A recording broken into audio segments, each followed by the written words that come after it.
What's up? Welcome back to another Octagon here. Today we've got a special format for you guys. It's vintage. Zan, are you first of all, happy Tuesday, because the week's gotta start off in a good way. But what's poppin', dude? How you doing? Dude, I just got a fresh cut. I'm feeling hella good. I had to literally go in someone's house and keep my mask on the entire time, so my beard is not as fresh as my head. Bro, But you're looking pretty good though. I do like it, I gotta say.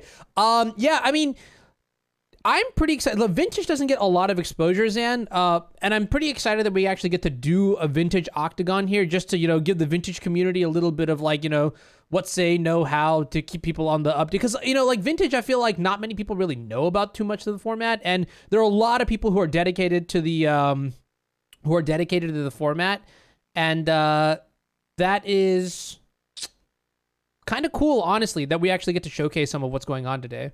no, definitely. I mean, every single time I've played this format, I've felt really good about it. I think it's one of the best formats. There's so much variety of decks, especially because it hasn't been played on a high competitive level to like get rid of some of the worst decks. And like us doing a tournament maybe leads to a more competitive vintage scene. I mean, I understand why there hasn't been one. There's such a restriction on people, such a barrier for people to be able to play this format in real life. But since we've transitioned everything online, people can actually experience Magic in a completely different way. This is like even more degenerate than Legacy like can ever be, you know? But I also think that, despite the power of cards like Ancestral Recall and Black Lotus, or even like Bazaar of Baghdad, if that's what you're about, there's still some balance, right? Like the vintage format, it's not like you're going to always end or lose games on turn one way or the other. That being said, I mean, you do have some swinging games here, but I feel like the vintage metagame has sort of like it's sort of balancing itself out. And like while you can occasionally like lose games on the spot, there's still a lot of counterplay, and I'm kind of excited to take a look at it. So let's dive into the first deck list here. We're gonna be taking a look at an old one from Legacy that has now been ported over to Vintage. And this is Underworld Breach, and it looks like it's a 4-color version, actually. So we see the Volcanics, the Underground Seas, and the Tundras. Zan, are you familiar with the Underworld Breach combo? Yeah, I mean, I've played it a decent amount. I mean, you just brain freeze yourself with Underworld Breach, and then you're able to mill your opponent out. Um, am I correct? Yeah, absolutely correct here, right? Yeah. So the goal is to assemble a couple cards here. You can assemble Underworld Breach, Black Lotus, and Brain Freeze, right? And you've got a lot of tools Oh to get yeah. those cards together, right? Like Demonic Tutor, Vampiric Tutor, what have you, right? And then, like you mentioned, you play the Underworld Breach, you mill yourself with Brain Freeze, and then you get to buy back the Black Lotus with Underworld Breach. Use that to buy back the Brain Freeze with Underworld Breach, and then you just keep the loop going, and then eventually you just target your opponent and you mill them to death here. Otherwise, it seems like a pretty reasonable Xerox-esque deck. So when I say Xerox, Zan, I mean like this is just like by principle, this deck is trying to do the same thing over and over and over again, kind of like a Xerox machine. And so you can see a lot of like dedicated card draw. You've got like Teferi the Dak, the Narset. You got cards like Dig Through Time in the list as well. Your stock Ancestral Recalls. We'll also see that there's a lot of blue counter magic. So this deck definitely feels like it's geared towards beating blue decks with like the 4 main deck Pyroblast. I mean, that's kind of just the format, right? Because the format does devolve into blue decks, generally shops decks, and then dredge decks. So this is almost pre-boarded for some of the blue matchups. But Zan, on the other side of the table, they've got a little bit of a spicy one, a little bit of a not stock list here. Look at this and give me your first reaction to this deck. Well, I mean, this deck is very dear to my heart, so I can't like I've got to support it in some shape or form. But it does seem kind of underwhelming for this format. I mean, you have some really powerful cards. I mean, Thalia definitely seems like a beater, but and so does Combo. But I mean, they're kind of missing like the human that has really given me a lot of difficulty, which is Lavinia. No blue cards. So I'm not sure. I mean, Sanctum Prelate is definitely a scary card, but no card selection in a like super degenerate format. I would say this deck is certainly unfavored. Yeah, I get the feeling that what's going to happen here in game one, one of the huge dynamics is that this deck doesn't care about all the cards of like copies of like Pyroblast, all the copies of Flusterstorm, and you're going to get a huge advantage there by being able to play all your disruptive pieces. And speaking of which, it does look like the players are ready to go. So let's take a look at opening hands here. Ooh, Yeah, and so peep wow. this, Zan. Yeah, this is kind of crazy, right? So turn one, we've got Mox Jet, Noble Hierarch to accelerate stuff. No real disruption here in the form of like like the Thalias that we saw, or like Sanctum Prelates or whatnot. But I think it's still going to be possible for. I mean, you could always mulligan this hand. This hand could get a little bit aggressive. There's also the Once Upon a Time here. I mean, what do you think? Yeah, I mean, I think this hand is a snap keep, right? Once Upon a Time can find one of those like crazy cards in the matchup, probably like Dahlia or Sanctum Prelate. So I'm gonna assume this is a snap keep. And then on the other side, Franco, I mean, has mental misstep, which is generally supposed to be good, but is most likely gonna get punished by a Cavern of Souls. Yeah, So Cavern of, I mean, like you look at the Noble Hierarch and you're like, okay, yeah, maybe the mental misstep could connect with this, but Cavern of Souls is still very powerful in a format that is as blue as vintage here. And let's see, the Once Upon a Time found that Thalia, just like you said Dahlia. here, and yeah, I mean, like check it out. This is what you get to do in vintage if you want to play with these like crazy creatures, right? You just go turn one Hate Bear thanks to the acceleration of my 0 mana ramp in the form of Mox Jet. So we're already looking at a pretty crazy game here where Franco just can only play a land and pass, can't leverage any of those powerful cantrips in his hand. No, for sure. I mean, this clock is gonna be really, really fast. I mean, you can assume that a Thalia's Lieutenant and a Noble Hierarch are gonna come down properly and are gonna make this Thalia a 4-3 attacking this turn, virtually putting Franco down to 15. And honestly, the toughest decision here is whether to play around Mental Misstep or not. What counter spell you're choosing to play around. So this Noble Hierarch is actually going to get countered. Yeah, Um, which is kind of crazy to think about it, right? Like you've got a Cavern of Souls, you kind of like expect none of your creatures to get interacted with here, but like this is the literal probably only target in the deck for Franco to resolve this hierarch mental misstep on. So you take what you can get when you can get it. You know what I mean? Definitely. I mean, you got to figure out what you want to play around and what you don't want to play around. And I mean, I think playing around a Mental Misstep is generally not the move. It's restricted, right? So like obviously like when you get got by a mental misstep, it feels really bad, but those are the things that like when you play vintage, you just learn to like either A, live with it because sometimes it happens, or B, you learn to play around it. And in this situation, like I think I understand exactly where Justin's coming from, right? Because the Thalia's Lieutenant is probably going to deal more damage over the course of time than like the Noble Hierarch will. Plus you have more copies of Noble Hierarch in your hand, so might as well try to get rid of the mental misstep, like trade that resource away rather than, lose potential Thalia's Lieutenant to like a Force of Will or something. Definitely. But then again, I mean, if you yeah, then again, yeah. I mean that was definitely the right play because the Thalia the turn before came down with um Thalia came down with Cavern of Souls, so it had that protection. Yep. So you actually aren't able to decipher if you've beaten a force or not. Um in this deck, would you consider forcing Moxes?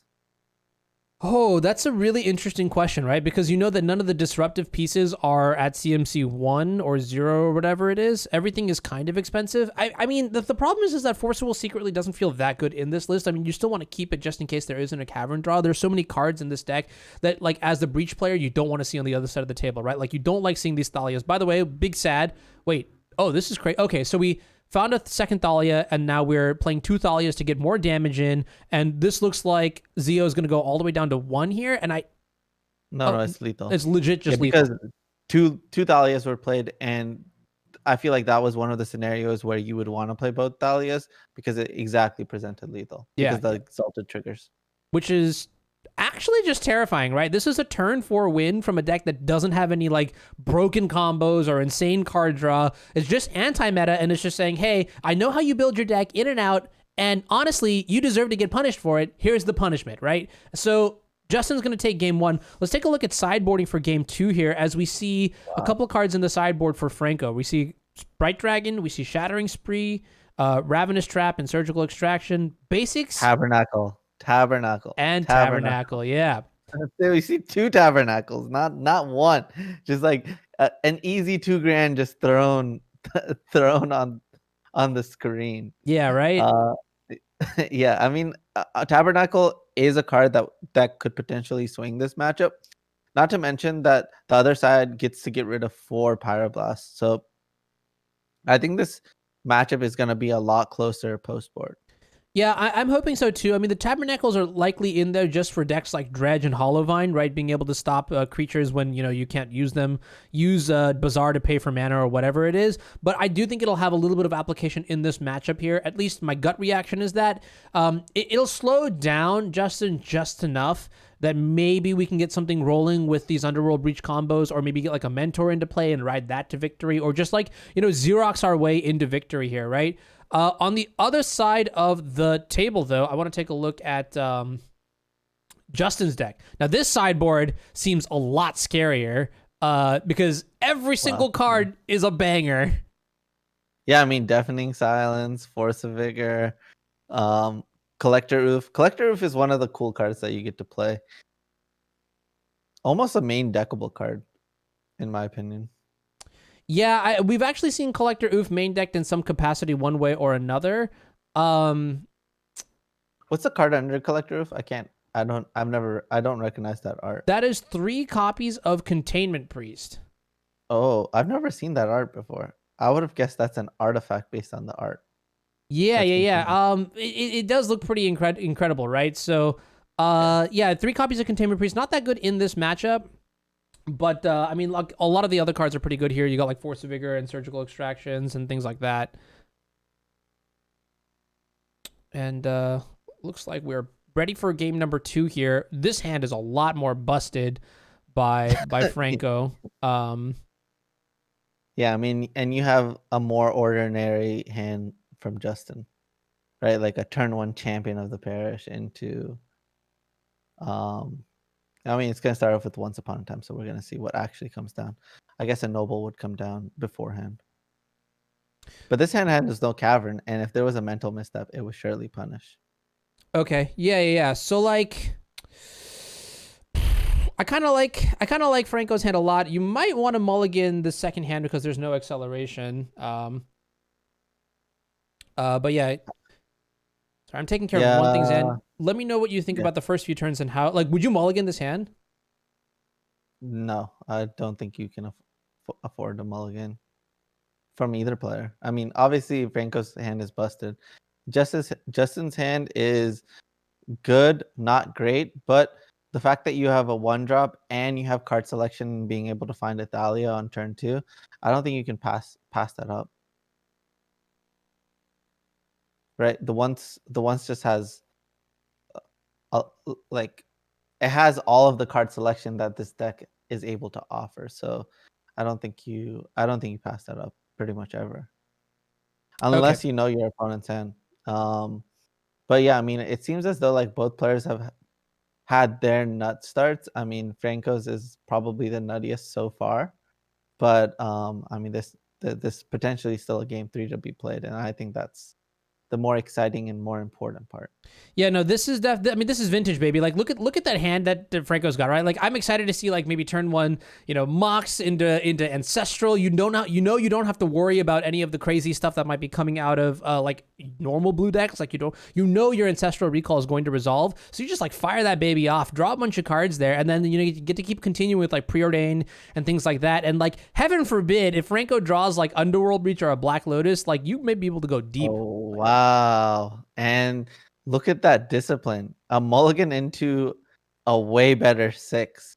A Collector Oof on turn 2, or a Sanctum Prelate on a Collector Oof on turn 1, or a Sanctum Prelate on turn 1. right? And that is so crazy. Just think about that, right? Like Collector Oof is already going to be insane here.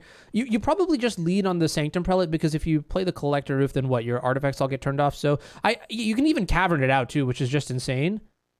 Yeah, but I mean, this is kind of scary because oh my god, why not play both? Why not?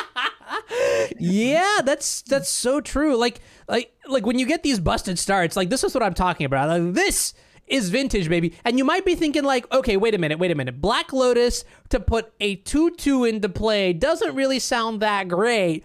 But when you look at the way that decks are crafted in this format, you have to understand that these bears are actually just substantially more powerful than they look, right? Because all the decks are just like explosive in one way or another, right? And to prohibit them, you really have to go all the way through and through and have every single possible piece that you possibly be able to play if you're trying to like shut a deck down, right? So here we're going to see the Collector Oof come down, turns off any Black Lotuses or Mox Pearls or even that Mox Sapphire that's in play. And then the Sanctum Prelate is going to be on 1 right now, so that means no more Lightning Bolts to take care of the creatures, no more Brainstorm or Ponder, which are both restricted in the format, or even any of those preordains that we saw. So this is kind of scary. I mean, definitely a scary spot, but I mean, Franco's hand still has a lot of 2 and 3 drops, and that Dak Faden is going to be able to filter this hand. I mean, it's not going to be able to do it this turn, but it will be able to filter the land. And also, don't forget that the combo is very much alive. Brain Freeze and Black Lotus and what do you call it? Lotus Breach are not affected by what's going on. Actually, I lied. Black Lotus gets hit. Yeah, Collector Oof is going to be very good at shutting down the combo here, but you're right that like there's still going to be an avenue here as we see Merchant Soul goes on the stack here. Targets are Brain Freeze, Brainstorm, Dig Through Time, Force, and Gush. We're going to pick up a copy of Dig Through Time here to pair up perhaps with the Dak Faden. And I mean, at this point, I guess you just keep going, right? Maybe like the Dig Through Time can find something like a Tabernacle. That'd be pretty good here, just to at least stem the bleeding, prevent any extra, threats from coming into play here. But it really does look like, if I'm looking at the deck list correctly, Franco needs to either draw into a copy of Monastery Mentor, or B, a copy of Teferi Time Raveler. Let's go. Let's go. That's just +2 mana this turn if need be. But if I had to guess, I mean, Dak Faden is most likely to come down this turn. Yeah, I wanted also one important thing that I forgot was that not only do these creatures prison out, shutting down the artifacts and anything that has CMC1, but they also go to the dome. You know what I'm saying? So they also end the game, and 4 points of power on turn 1 is not a joke. Like a couple turns later, I feel like if this game was the other way around, where Justin was on the play, I don't know if there would have been any chance. But given the play draw dynamic, we're in game 2 here, Franco might be able to leverage that extra mana to maybe get like Dak Faden in sooner, Teferi in sooner. Here is kind of interesting. Do you go for the Dak Faden or the Teferi? I think you go for the Dak Faden because in an ideal world, what you would like to find is a bolt. Mm-hmm. And what you could do is play Teferi, bounce the Sanctum Prelate, dealing with the Collector Roof. Okay. And don't forget, we still have Tabernacle in the deck, so that can really tax Justin moving forward. Sure. So I guess there's going to be a Dig Through Time this next turn, and that may be better. Yeah, Dig Through Time is actually kind of an interesting option here because, right, like you're saying, Dak Faden gets you through the top 2 cards of your library, and now Franco's saying, you know what? Screw that. I want to see the top 7 cards. Make sure I really get to maximize my selection in this turn because, there might not be a turn after the Dak Faden. Or the turn after that. Like, every turn matters, and the amount of cards that you see is also very, very important here. So I kind of like this play a lot, actually, as we have the perfect amount of cards to delve away here. Yeah, I actually like this play more. Just more card selection. It was, if I'm correct, Dak Faden starts off at 5. No, God, no. If only No. I think it starts. It's one of the more balanced planeswalkers. It starts off at 3, ticks up 3 to goes 4. to 4. Yeah, exactly. Doesn't even go to 5. Okay, for some reason I thought it ticked up to 5, and I was like, okay, that means it like fogs and sticks around, so it's a much better card. Yeah, no, it's way too fair. Okay, so I'm looking at the dig through time right now, and I'm seeing a Black Lotus, a Lavinia, Mountain, Mox Jet, Mystic Sanctuary, Tabernacle, and Volcanic Island. So a couple lands. Tabernacle is an important one. There's also a Lavinia, which is not nothing, right? You could put the Lavinia into play just as a 2/2 blocker. Now, the crazy part is that, you know, Justin actually just top decked a Palace Jailer, so taking the Lavinia and blocking with that would be max punished. But otherwise, maybe you take the Lotus and something else here. It's hard to say. I actually like taking the Lavinia plus the Tabernacle. So the way you can set up your turn is play Teferi, bounce the Collector Roof, play Mox Pearl, play Lavinia, play Tabernacle, and then pass the turn. And that taxes the Sanctum Prelate and puts you in a good spot. Yep. Well, it's going to be a similar line. Because Black Lotus is going to allow much more mana, a much more explosive turn. Yeah, agree.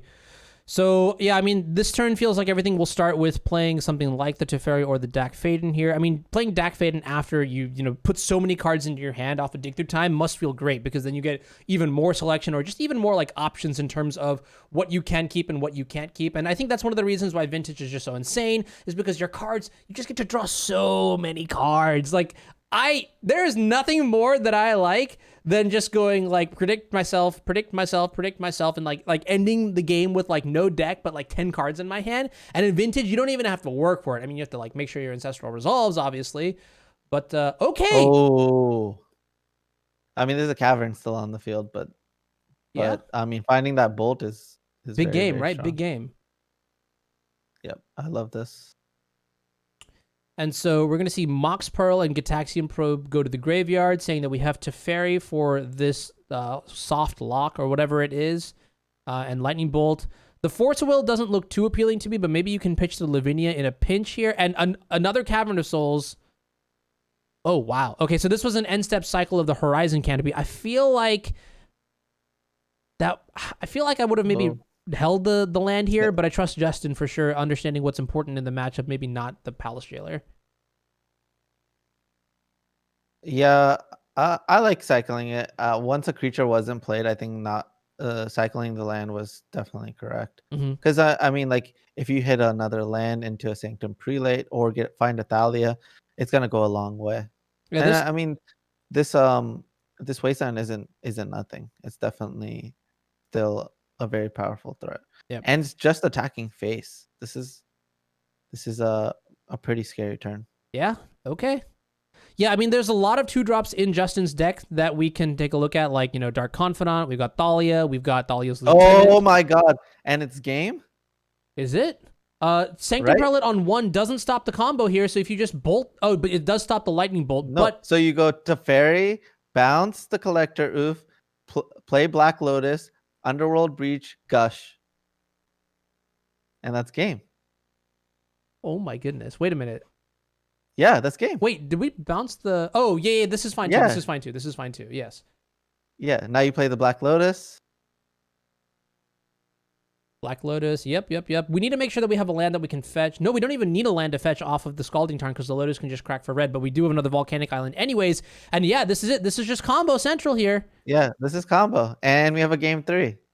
This is actually disgusting. I want to remind you, Zed, that this game started with Black Lotus. Yeah. A turn 1 Sanctum Prelate into turn 1 Collector. And you want to know something even crazier, Zan? Is that like Franco is exactly for life. What I was saying earlier, if Justin was on the play this game, he would have been able to take it 100%, right? Because that would have been one more combat step, easily something within range.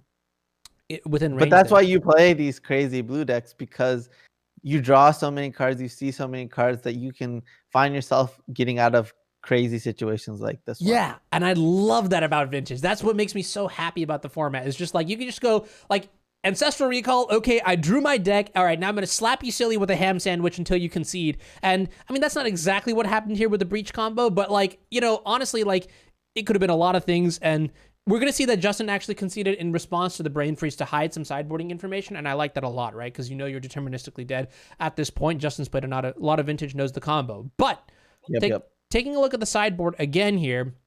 What's interesting to me is that I see that Justin has chosen not to board in any copies of Force of Vigor and has also chosen not to board in any copies of Surgical Extraction.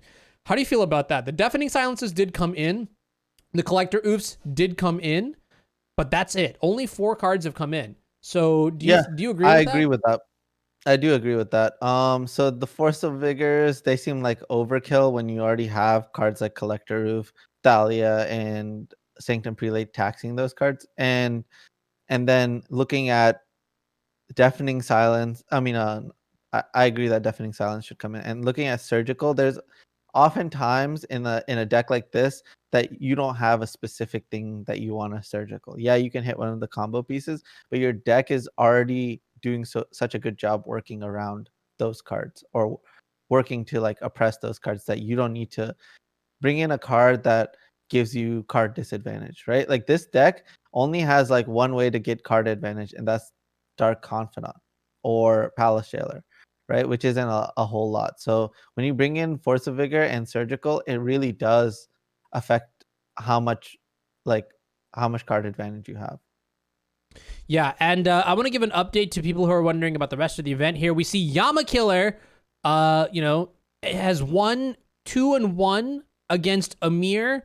So that's Dredge winning 2-1 over Jeskai Control for the Vintage community. Amir did top 8 one of the Eternal Weekend events this year, which is super exciting. And then also we have Ryan Haddad, aka Slasher, on Jeskai Control, winning 2-0 over MTGO Saturn, who was playing 5-color combo.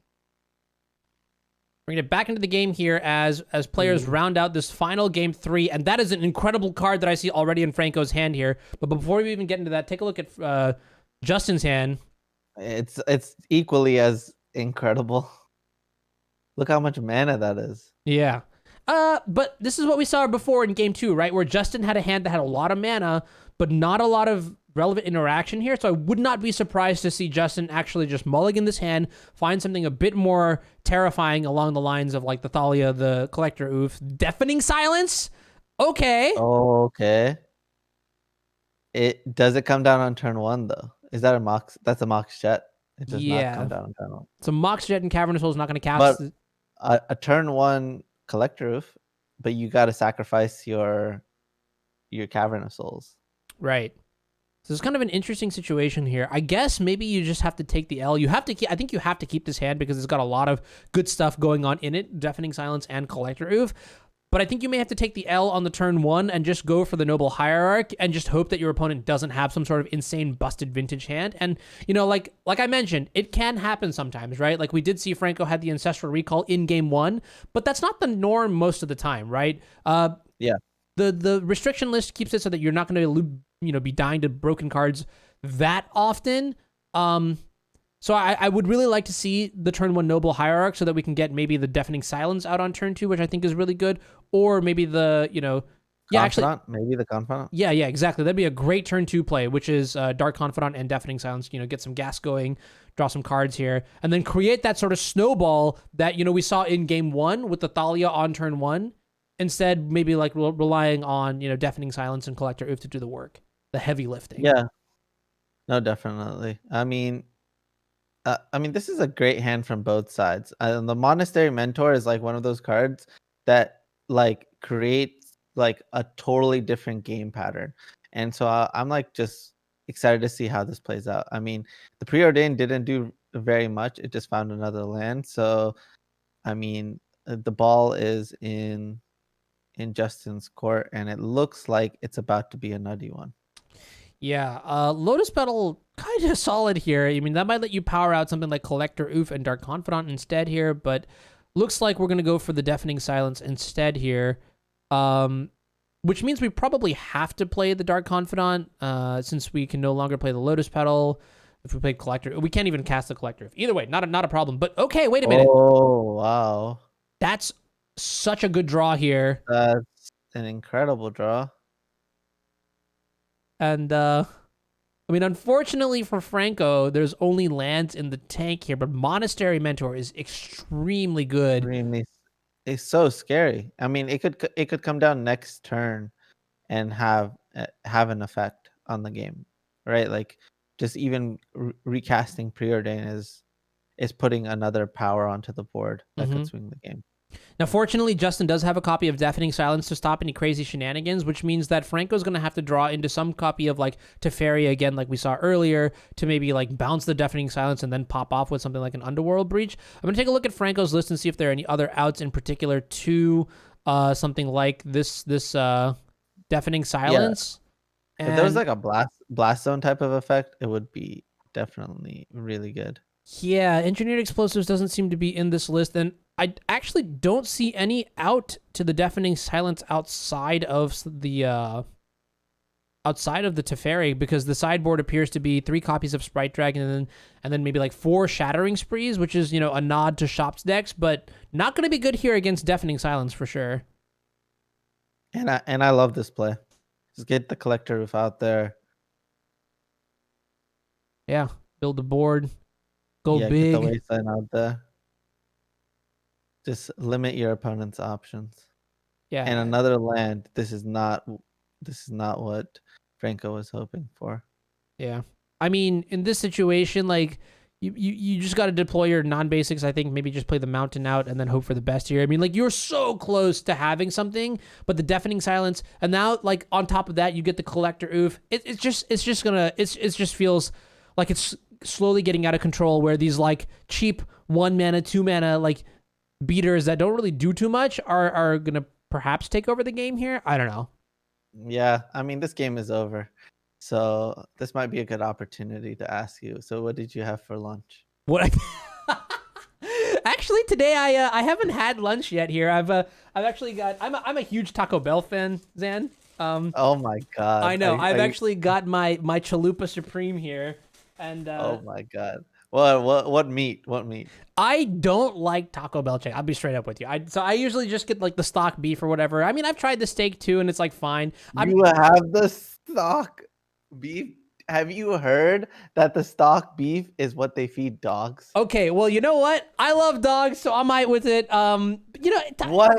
Taco Bell just makes me happy, dude. I don't know. There's something about No, I have nothing opposed to Taco Bell. I'm just saying. Okay. You can't get the beef. What do you get then? I mean, all right. They have a black beans option now. Oh, really? Yeah. You can replace all of it with black beans. Another broken strategy, if you're like, don't care about your health that day, is you can replace the meat with, have you ever had, like their tots? Like those potato bites? Oh, no way. You can replace it with potatoes. Wait, these are some, I can teach you some brown Taco Bell tricks, bro. Dude, okay, wait a minute. I thought I knew what was going on, and then suddenly Franco draws a Tabernacle and is just like, maybe I've got a chance back into this game here, as we see like a little bit of damage come across. Sanctum Prelate also going to be in play now. But we knew the wasteland was there, so it never really mattered. Yeah, okay. And you know what? I wonder if that means that Franco was supposed to like bait the wasteland by playing like a volcanic island out in anticipation of like a Tabernacle top deck. But this is like a tried and tested strategy in Vintage, where your opponent plays Tabernacle, but you sandbag a wasteland in play for a long time, so that like on their end step before your upkeep, you can like tag the Tabernacle with your wasteland. We'll see that done very commonly by a bunch of dredge decks. In fact, I bet Yama in Yama's deck, we'll see some copies of Wasteland or Strip Mine in the sideboard just to play around that sort of interaction here. And yeah, I mean, at this point, we see just what is this card even called? Howlpack Alpha? Okay. Yo, I'm telling you, Zen, Howlpack Alpha doesn't go to Taco Bell and get black beans, okay? Like, look at this guy.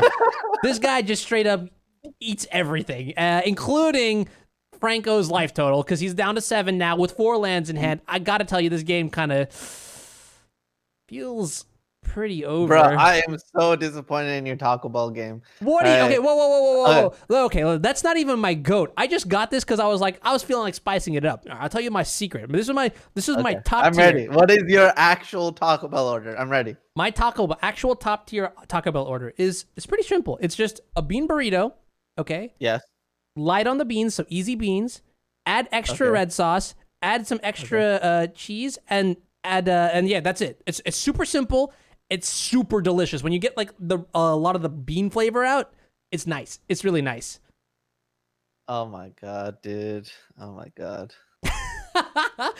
I'm so sad right We're gonna now. have an executive Lotus Box meeting after today's Octagon to talk about this. But in the meantime, I see 1, 2, 3, 4, 5, 6, 7 creatures in play for Justin, and just a lonesome Monastery Mentor with a token on the other side. The token that And everything is locked up. Everything is locked up. Yeah. Once Sanctum Prelate hit 3, it's not like Franco is playing towards a terminus. There Yeah. just aren't there are no outs of the situation. That's crazy. And this other Sanctum Prelate here is going to name 2. So that just means, I mean, like at this point, it doesn't 1, 2, matter. 3. Yeah. It doesn't matter what you draw here, Franco. You literally cannot cast any of your spells here. And I stand corrected. There's a gush. There's a gush. That is something that you could do here. I wonder if it's just better off to use it as maybe like a surprise blocker. Like as a combat trick here, because it's one of the very few cards that you could actually cut. I guess now that we think about it, you could maybe draw into like something like Tabernacle. Yeah. But there's a wasteland on the other side. I was gonna say something like Dig Through Time. That card is technically still online, but like, and you can see here, right? Like Franco sheepishly says, I offer you my volcanic island. You know you want to take it. And Justin's like, no. There's only one. Well, maybe we take the volcanic island at this point, but Justin's like, I see blood. I want to get rid of exactly Tabernacle. No other card really matters on this board state. That's just good gameplay. And yeah, I mean maybe it's just time to swing for lethal. Just say Sanctum Prelates, help me accomplish my goal. Mm-hmm.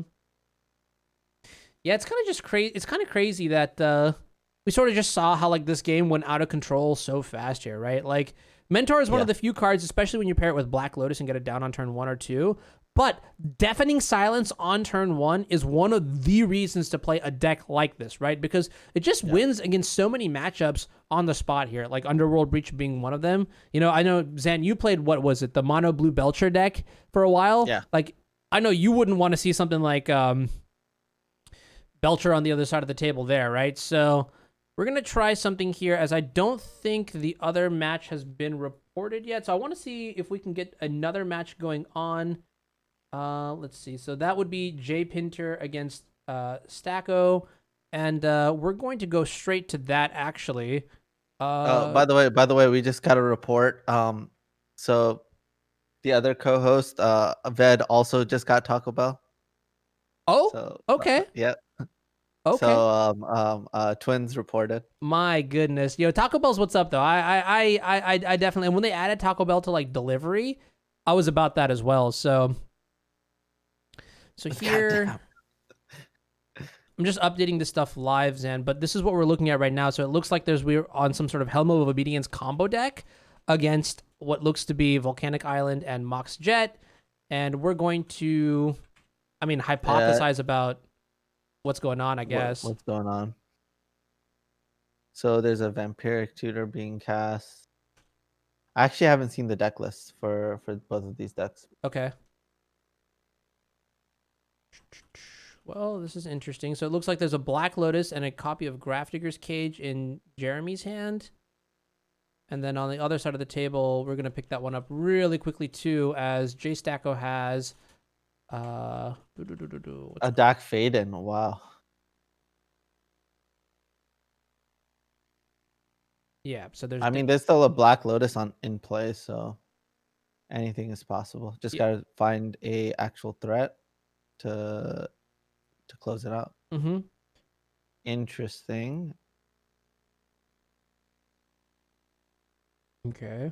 So there's the copy of Defense Grid, which is pretty good against Dak Faden. I mean, you could take the cage, you could take the Defense Grid with Dak Faden, but that doesn't really do too much here. Playing the Lotus is kind of interesting, but I guess Dak Faden doesn't get to do too much here. Maybe we're afraid of something like Hull Breacher, coming down here, or I got to check the list here, but something like that would be pretty interesting to see from the other side of the table here.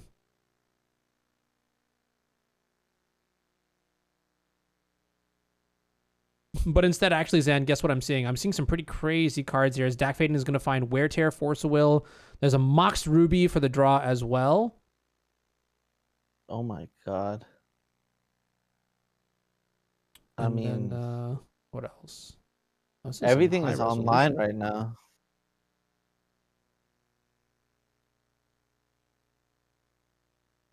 Okay, ta-da! And these are the two Discord options here. Sorry, discard options here. As you've got. Let's see. Oh, I mean, the wear tear seems pretty good on this board state. yeah, I mean, just getting rid of the defense grid or the Black Lotus Mm-hmm. just puts you in a pretty power position. Okay. So Mystic Remora and Force of Will are going to come down to the graveyard. Mox Ruby going to come into play here, and I sort of see what's going on here, right? Like you say, this turn I just want to use my mana on casting my powerful spells rather than just holding up Force of Will in fear, because I can't even like wear tear. Well, I guess I could dump the wear tear on the defense grid, and then what after that? That's what I was thinking. I thought it was just gonna be defense grid gone, keep the 2 blue cards. Oh, okay.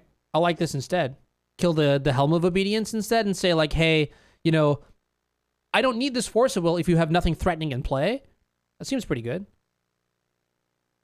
Yeah, it's definitely not bad. But that card is pretty useless without Rest in Peace, right?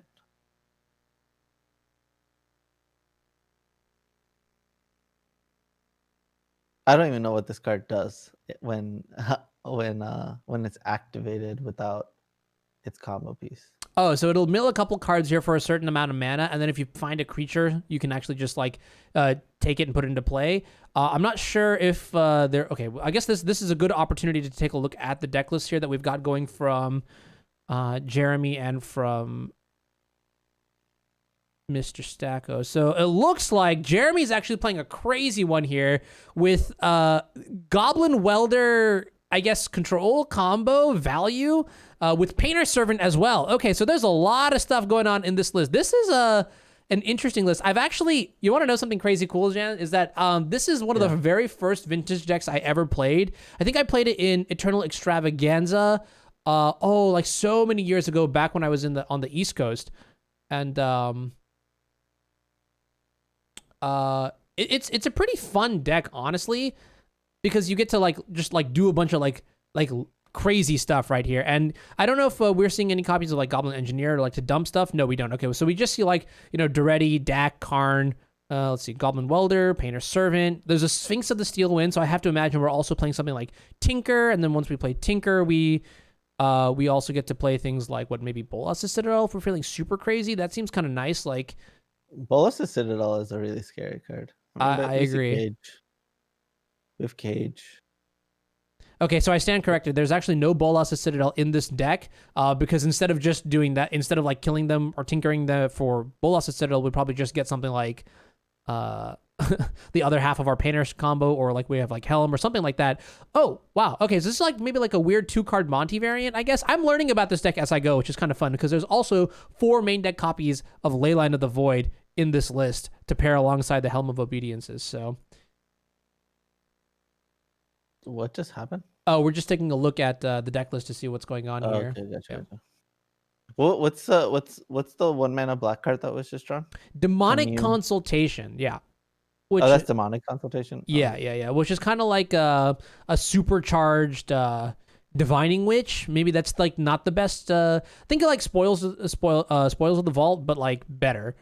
So the way Demonic Consultation works for anyone who's not familiar with it is, I think you exile the top 6 cards of your library, and then name a card. Never mind. Yeah. Okay, so you choose a card name, exile the top 6 cards of your library, then reveal cards until you reveal a card with the chosen name, and then you put that card into your hand, and everything else that you revealed gets exiled. So most commonly, we'll see it in tandem with something like Thassa's Oracle in Vintage, like in Doomsday, for example, where you like put Thassa's Oracle into play, get the trigger on the stack, and then once that happens, you can cast Demonic Consultation, and then exile your whole graveyard by naming like, I don't know, Play of the Game or something, and then the Oracle trigger resolves and wins. In this situation, we're going to use it to get actual value cards like, it looks like we named Goblin Welder here, which I kind of like. We can weld away something like the Grafdigger's Cage. Actually, that's kind of interesting. Rulings question here, Zan. If you have Goblin Welder in play, can you weld away Cage to bring back a Painter Servant? It says choose target And you have to sacrifice as part of the cost, right? No, I don't think so. No. So it's not a sacrifice ability. It's a replacement effect. Is it like exchange? No, it just happens on the resolution. Interesting. I mean, it must work. Otherwise, why would we be seeing Cage, right? Yeah, I mean, we could maybe like do a two-way about it where we just get rid of get rid of the Grafdigger's Cage, get Black Lotus or Helm of Obedience, and then get rid of the Helm of Obedience and buy back Painter Servant or some like weird situation. But it looks like Narset's actually just going to find a copy of Underworld Breach here with a Black Lotus in play and a reasonably stacked graveyard. I'm seeing. But there's a Cage in play. So. Right, exactly. So Cage is going to be pretty solid at stopping anything from progressing here. Yeah, I mean, if Painter Servant comes back, I mean, we could see the end of the game next turn.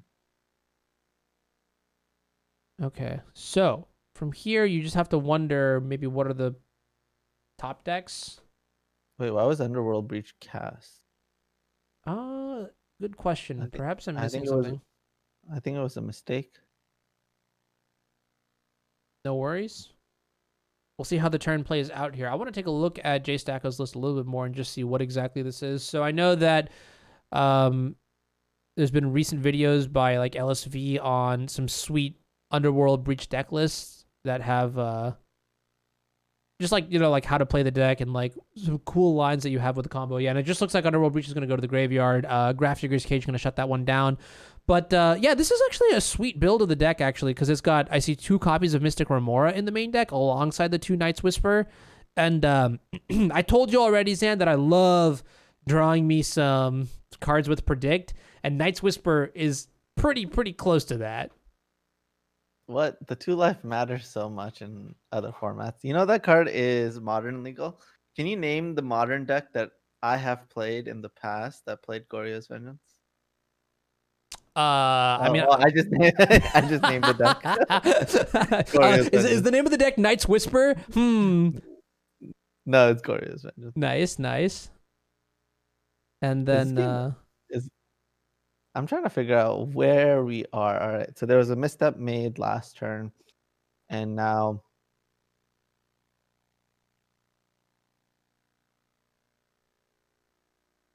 Okay, I'm gonna call this deck Welder Control because I don't really know what else to call it, but or maybe I should just call the deck Welder. I'm sure like someone who plays a lot more Vintage might know the appropriate name for this, whether that be something crazy like just like a fan favorite name from the format or the players of the format, or if there's actually some sort of like proper name for it. But we're gonna go with Welder Control here, and hey, that's a pretty good one, Narset. Thank you for picking up Merchant Scroll into Ancestral Recall. Okay, wait, those are not very good draws though. But Deck Faden. Zach Faden. There's a lot of card selection, but finding nothing. Found a Bolt. That's actually very good. Yeah. Bolt feels very good on this spot because the Welder just seems so scary here. I guess the Welder is active, right? It's not summoning sick anymore, so we might be able to buy back something crazy, but I mean, honestly, the clock is a factor right now. Yeah, that's true. We do want to be able to end the game here. Also, I mean, I guess there's a Merchant Scroll in the graveyard, so at some point you could Merchant Scroll for Brain Freeze if you wanted to finish the game on the spot here. This is going to force the Welder activation. What do you buy back? Do you get the Painter Servant, the Helm of Obedience, or Black Lotus? It depends on which... Wait, that's not going to work, is it? Okay, so this is interesting. So we're getting back the Helm of Obedience here, and then we're targeting Jay Stacko, and that is so cool. So the Mystic Sanctuary actually puts the Ancestral Recall back on top of Jay Stacko's deck, and then, in response, Jeremy just says, hey, I don't want you to draw that card. I've heard it's pretty good. And, oh my. Oh, it's such a shame that you can't cast this card. Yeah. Wow. Leyline of the Void and Helm of Obedience work pretty well together. The way that Helm of Obedience reads is that you basically want to mill cards until you put a creature card into the graveyard, but if Leyline is in play, you can never actually put any of those cards into the graveyard, so you just go through the entire deck, and so it's basically like a very fast combo kill here, and that's a Braid and Force of Will. I think that's what Joseph was trying to find here. A way to handle the graph Yeah. digger cage? Yeah, I mean this should take care of all of the problems. I mean, you only have 22 cards left in deck. You gotta assume at some point you're gonna start drawing gas, Mm-hmm. right? If you're faithless looting every single turn and your deck doesn't find anything, did you build your deck correctly? I like the way you say that. It's so insidious, but wow. We went after the helm again. Wow. We found another combo piece. Yeah. I mean, this is kind of the problem with a deck like 2-card Monty is, right? Like you have one A plus B combo, and then you have like one C plus D combo. So what happens when you draw like A and D or like B and C, the two pieces that don't go too well together? You're just gonna have like a little bit of like this, but okay. Demonic Tutor is also pretty good here. Oh my. And yeah, I mean, it looks like Joseph says I mean, enough is enough. Let's finish the game. Yeah. I mean, there's gonna be some mills on one side, right? Yeah, I mean, I don't necessarily know if it's going to be that close. Like, Grindstone can activate right now because the Mishra's Workshop can't pay for the Grindstone activations here. And then... does it cost 3? It does cost 3 to activate, yeah. And there's only the Mana Confluence in play. And, Mana Confluence is even trickier to use when you have only 16 life facing down, a loaded shotgun, basically, right? Yeah, and this game is over. I mean, Dak Vaden takes the only win condition, and there's a Force of Will in hand. This is gonna be quick. Yeah, 1, 2, 3, 4. We can hardcast 1 forest. We have Dak Vaden to do some more stuff. And that's interesting. Did we not activate Dak Vaden here? Just paying respect to the Grindstone? I kind of like that. Yeah, I love it. Okay, well, Trinisphere a little bit too late here as the mana base has been very solidly developed here by Joseph. So the question here is, does Jeremy still play it? Jeremy says yes. And I kind of like this Force of Will here. Oh, wow, that's interesting. We're actually alt casting it. Interesting. Okay. Right, so the Dak Vaden actually ended up taking the Grindstone last turn, so there's not even really that much of a threat there. Yeah. And, I mean, this should be game. Mm-hmm. Cast that. Yep. You can smash the Graph Digger's Cage or the Defense Grid. Oh, Or the Mox. Force of Will cost 8 mana because of the Defense Grid, so we actually had to alt cast it, by the way. Oh, yeah. Yep. That makes sense. Swing in for 3 + 6, 9. Cast the Brain Freeze. Target anybody that gives more Mentor Prowess triggers, and then that should just be enough to cross that 12-point line there. And there we have it. Now we should have a top 4. Okay, yeah, excellent. So, I don't know, that was kind of nice that we got to see 2 matches. I'm going to say in terms of, like, my own development, like, in, like, how we're working with this stuff, getting to see 2 matches in one round and not having to, like, wait like we did in some of the earlier Octagons is, like, pretty awesome. Plus, we got to see a couple other decks that we normally get to see here. So, we do see that Underworld Breach does make it into the top 4 of this event. We've already got Justin Gennari with, what is that deck called again? It's like the Humans deck with Collector Oof and all the good humans, I guess. And then also we've got Yama Killer on Dredge, and then we have Slasher playing Jeskai Xerox. So we're going to see what the pairings look like in a little bit, but don't go anywhere. We'll be right back with round number 2. See ya.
All right, and we're back with some more vintage action for you guys here. Our round 2 feature match is going to start with Yama Killer on Dredge against Justin Janari on the Humans deck that we got to saw absolutely dismantle the Underworld Breach deck at the hands of Franco in games 1 and 3. Games 2 was really, really close where, Justin was just about to cross the finish line, and then Franco was like, no, here's my removal spells, and here's my combo. Now, the question is, the dynamic feels like it's going to change a lot.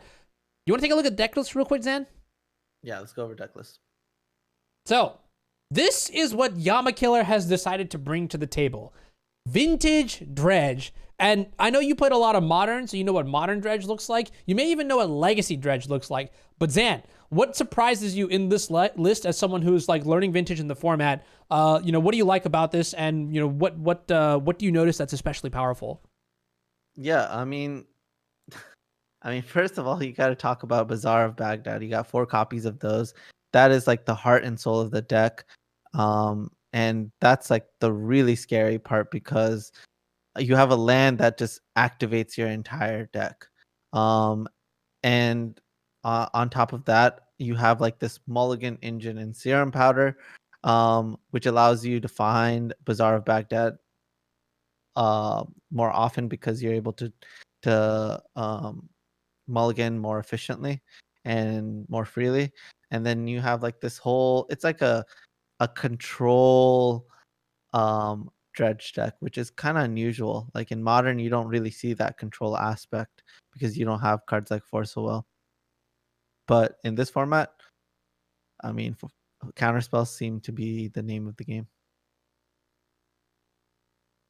Yeah, I think that's kind of interesting, and I feel like this deck, especially like in game 1, I feel like Dredge is just like the best deck to be playing because you basically just like never lose, right? Like it's so hard to interact with the amount of like power and toughness that you can get into play, and like just like the overall speed of this deck, like with a card like Bazaar. I don't even think that I think Humans is not really an exception to that. Just in the sense that you don't really have like the necessary requisite tools, right? Like to beat Dredge, you actually just have to rely very, very, very heavily on your sideboard, right? To have, just cards like Surgical Cage, Extraction. Yeah, exactly. Rest in Cage, Peace. Leyline, etc., etc. And, I would be, oh man, I don't think the other side of the matchup is going to be pretty good here. So let's take a look at Justin's list and see what we've got in game 1. We've already taken a look at this list here. Do you see any interactions, Zan, that would be pretty good here? Or what kind of, let me put it this way. What has to happen game 1 for Justin to win? We see Containment Priest and we see Surgical. But as we said, the core of the deck is in a land. So what I would assume, like the way this deck would win, is you put like an early Thalia or an early Confidant into play, and then you just Wasteland and Strip Mine those Bazaar of Baghdad's, slowing down your opponent.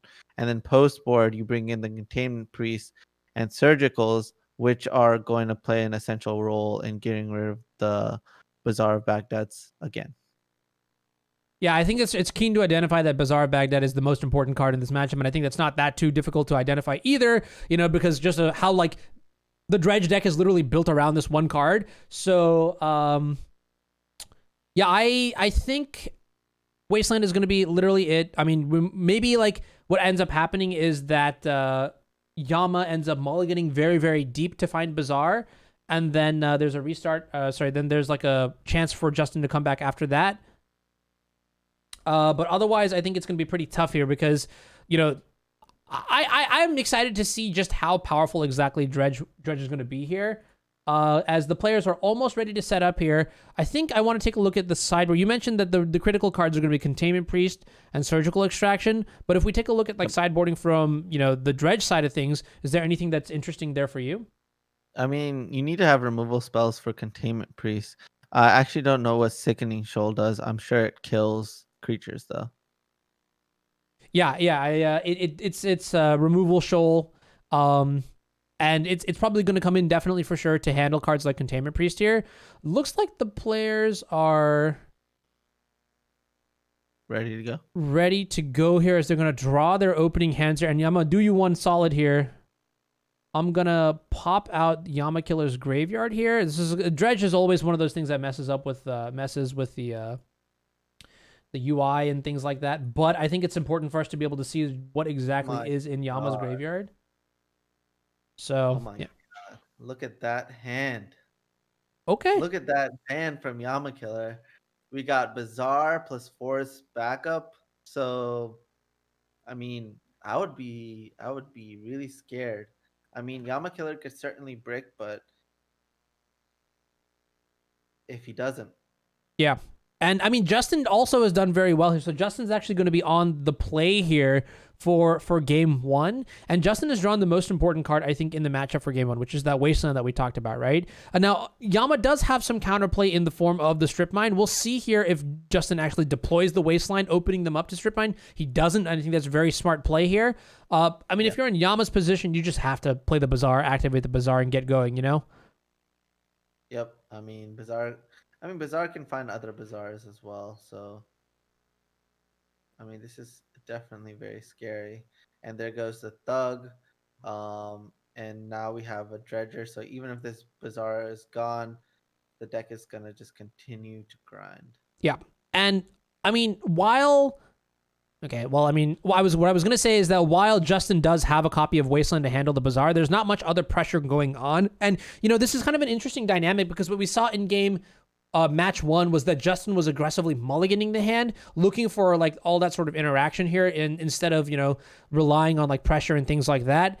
And here we're going to see somewhat of the same thing, right? We're saying that the champion of the parishes and all the damage stats don't matter; they'll come naturally. What I need to do is interact with my opponent and make sure that everything goes well here. And oh, dang. Take a look at that. So we're on the slow dredge plan here as Golgari Thug is going to reveal a second copy of Bazaar of Baghdad and a Narcomoeba. Strip Mine comes down. I got to say, the hand seems kind of rough from this point. Yeah, I mean, the plan is working. And I mean, if a Bazaar of Baghdad is not found, the game will end, especially now with the Sanctum Prelate being drawn. Yeah, I definitely think we want to see another copy of Bazaar sooner rather than later. I mean, it's not like we're out of the woods yet here. Okay, it looks like Sanctum Prelate's going to be on one here. I was going to say is that if we find maybe like some copies of like Bridge from Below, we can go on like the natural discard plan here with something like you're just like discarding the hand size, although we're kind of low on cards for that to happen. I mean, we have all these forces, but it's not really relevant to the board state here as, yeah, I mean, combo. Oh my God. That's game. That is Combo. Yeah, you can play the combo here. And at this point, you've got enough of a board to sort of just do what you want to do here. Yeah, I mean, attack for 5, and then you have like this super scary threat. I mean, you have this Force of Will, you get rid of it, but still at the end of the day, you're still taking 4 a turn. Mm-hmm. And another Thug this is definitely not the position you want to be in here. I think Yama's hand was good, but not just the nuts, right? There was nothing like a hollow one, for example, to put into play off of that. In fact, I think if Yama had one more turn with the Bazaar to activate, we could have seen a 0 mana 4/4 come into play and just like start messing things up very, very much so. But instead, it's the other way around here. Mayor of Avabrook going to come down, meet another Force of Will, and I mean, it's not over just yet. If there's a Bazaar drawn this next turn, I mean, it's gonna be a game. Okay. Oh, and there it is. There's the Bazaar. Yeah, this is great. This is exactly like this is the last turn that this could have happened here. And I want to make sure, like, let's do the math real quick here. If another Mayor of Avabrook comes down here, that's 3, 3, and 2. You block 3, you go down to 1 here. You need to hit still really, really well. And there's the Confidant. But there's still a block there going down to 1, so we still have a game. Right. Bridge from Below is going to be absolutely important to hit here. You might as well bring back maybe a copy of like an Icarid or something with the intention of milling a bridge. I don't know. This is tricky because now we're going to finally see Yama gets the first turn of as reasonably charged dredging here as far as the Bazaar decks care or go. Yeah, I think it's essential to bring back the Icarid because you do have the Cabal Therapy. Okay. Oh, yeah, I totally forgot that the lieutenant actually gets stronger when the mayor comes down as well. So Okay. Yeah, that's not nothing. Creeping Chill here. Gonna do its best Lightning Helix impression. Yeah. And then do we have anything else coming back? Okay, there's a bridge from below. So the Cabal Therapy is turned off by the Sanctum Prelate here. But maybe there's something else that could be done. How many bridges do we flip here? Only one? Only one bridge, it seems, and that's probably not going to be enough. Yeah. And we're going to take a look at that, and that's going to be the concession here as a timely Wasteland. I mean, and when I say timely, I mean real timely, right? It had to come down on the first turn. Yeah, I mean, honestly, that hand could have amounted to nothing, but it was a lot of threats drawn right after. So that mana was like being able to be put to use. Mm-hmm. Also, I mean, good job identifying that I need to have Wasteland and I'm willing to keep it in spite of my hand, the rest of my hand being garbage. Right, so looking at sideboard right now, you mentioned that Sickening Shoal is something that should come into play here, right? And it's X black black for an arcane instant that says you may exile a black card with CMC X from your hand rather than pay the spell's mana cost. Target creature gets -X until end of turn. So this is going to be a great answer to something like a Thalia that we saw in Justin's sideboard. There's also, well, let's see, there's Wasteland, there's 2 Sickening Shoals, some Force of Vigors. Actually, the more I think about this, there's not really that much to bring in this matchup. Yeah, I mean, you can contemplate bringing in the Wasteland because you want to be able to Wasteland their Wastelands to protect your like your Bazaar of Baghdad. Mm-hmm. I could see that, but besides that, I mean, it's Sickening Shoal, and if you really want to get fancy with it, you can bring in Surgicals. But Cabal Therapy isn't that great in this matchup, so I would opt to get rid of that. Yeah, I kind of see what you're saying here. I mean, Cabal Therapy is kind of important because it like procs your bridge from belows, right? Like you can just mill it, flash it back to sack a creature, and then get a bunch of zombies into play. So you don't want to go too low on those. But the problem is that like your opponent is just going to be jamming almost every single threat that they can play. As you know, when they can play it here, there's maybe some sub games to play, like when you're trying to beat something like Surgical Extraction. But well, I guess the main card is probably Force of Negation. That card is probably the worst card. Oh yeah. Force of Negation seems absolutely dookie when your opponent's playing instant speed spells that'll go off on your turn, and then there's nothing else that you really want to force otherwise. So I agree with you on that count for sure. So that seems like a nice in and out. And I don't even have time to look at Justin's sideboarding, but we did see the 5 cards that we mentioned earlier. We're gonna dive right into game 2 here as the players are gonna look at 7 cards. And I think Yama is already on a mulligan to 6 here, saying I need to find exactly Bazaar of Baghdad in my opening hand, and going down to 4 now. Yama is, but there's a Serum Powder, so we can maybe look at another 4 cards. Justin's sitting pretty happy there on the other side of the table with.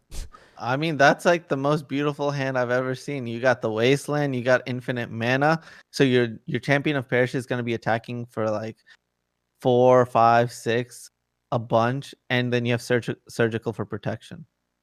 So I mean, the game might be over on turn 1, right? Wasteland, Surgical, the Bazaar of Baghdad, and it's game over.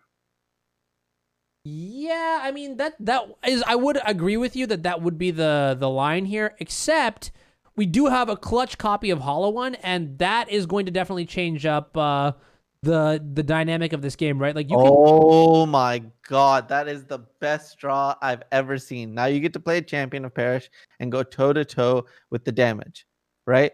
So the turn looks like Wasteland, the Bazaar, Surgical it away, play a Champion of the Parish, and the next turn you can just start playing Noble Hierarchs.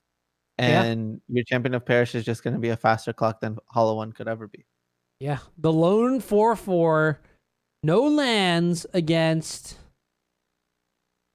I guess, like a ever-growing champion. You know what this reminds me of, Zan? When I first started playing Standard with you, like way back when we first started, you remember Naya Blitz? Yeah, that deck, I love that. That was like your kind of deck. That's the. I swear to God, that is the deck that made me learn how to hate creatures with a passion. Like this sort of stuff that we see going on here.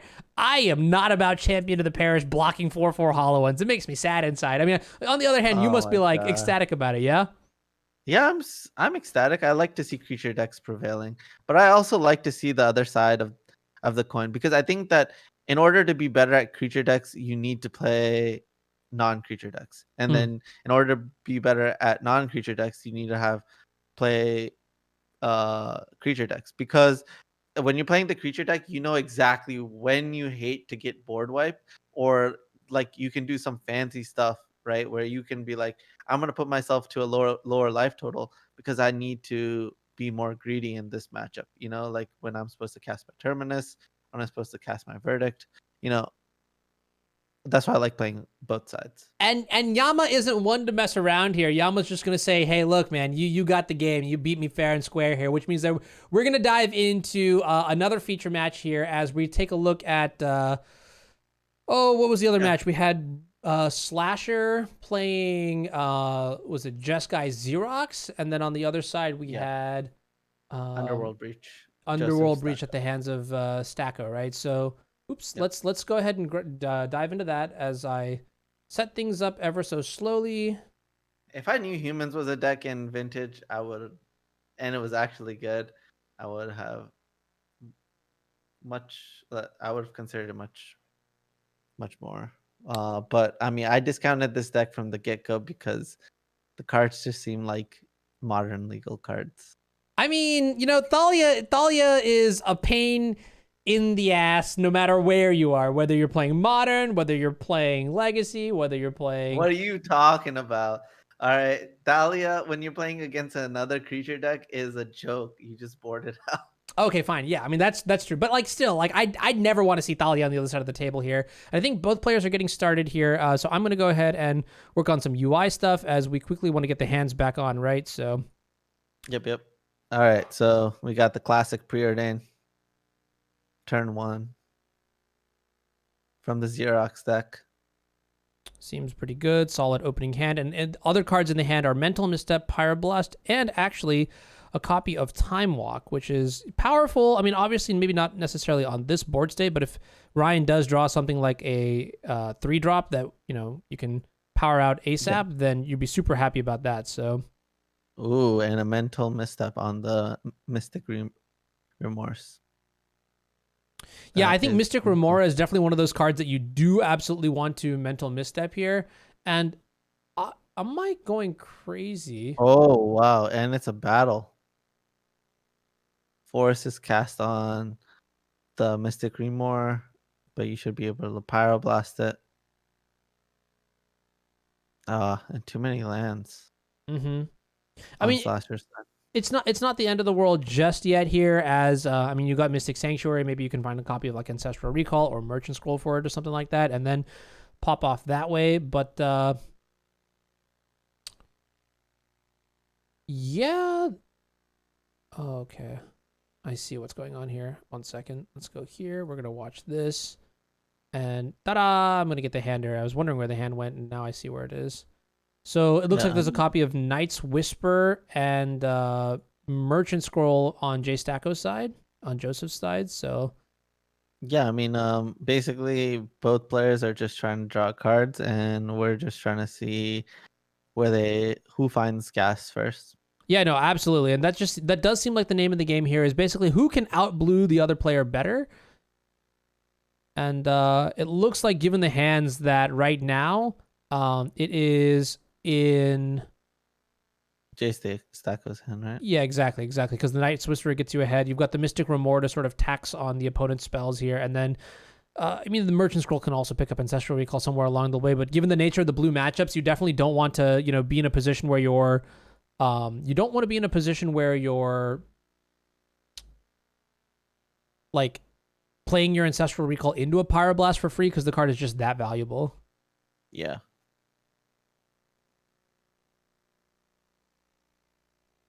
And it looks like, correct me if I'm wrong, but Joseph was playing Breach, right? Yep, Breach. Okay, and on the other side of the table, we have Jeskai Xerox, so that's going to be pretty cool here. Yep. I don't know, if you had to take a look at both decks, what do you think would be favored, by the way? If I had, taking a look at them right now. I mean, I'm always a fan of the combo finish, especially in game 1.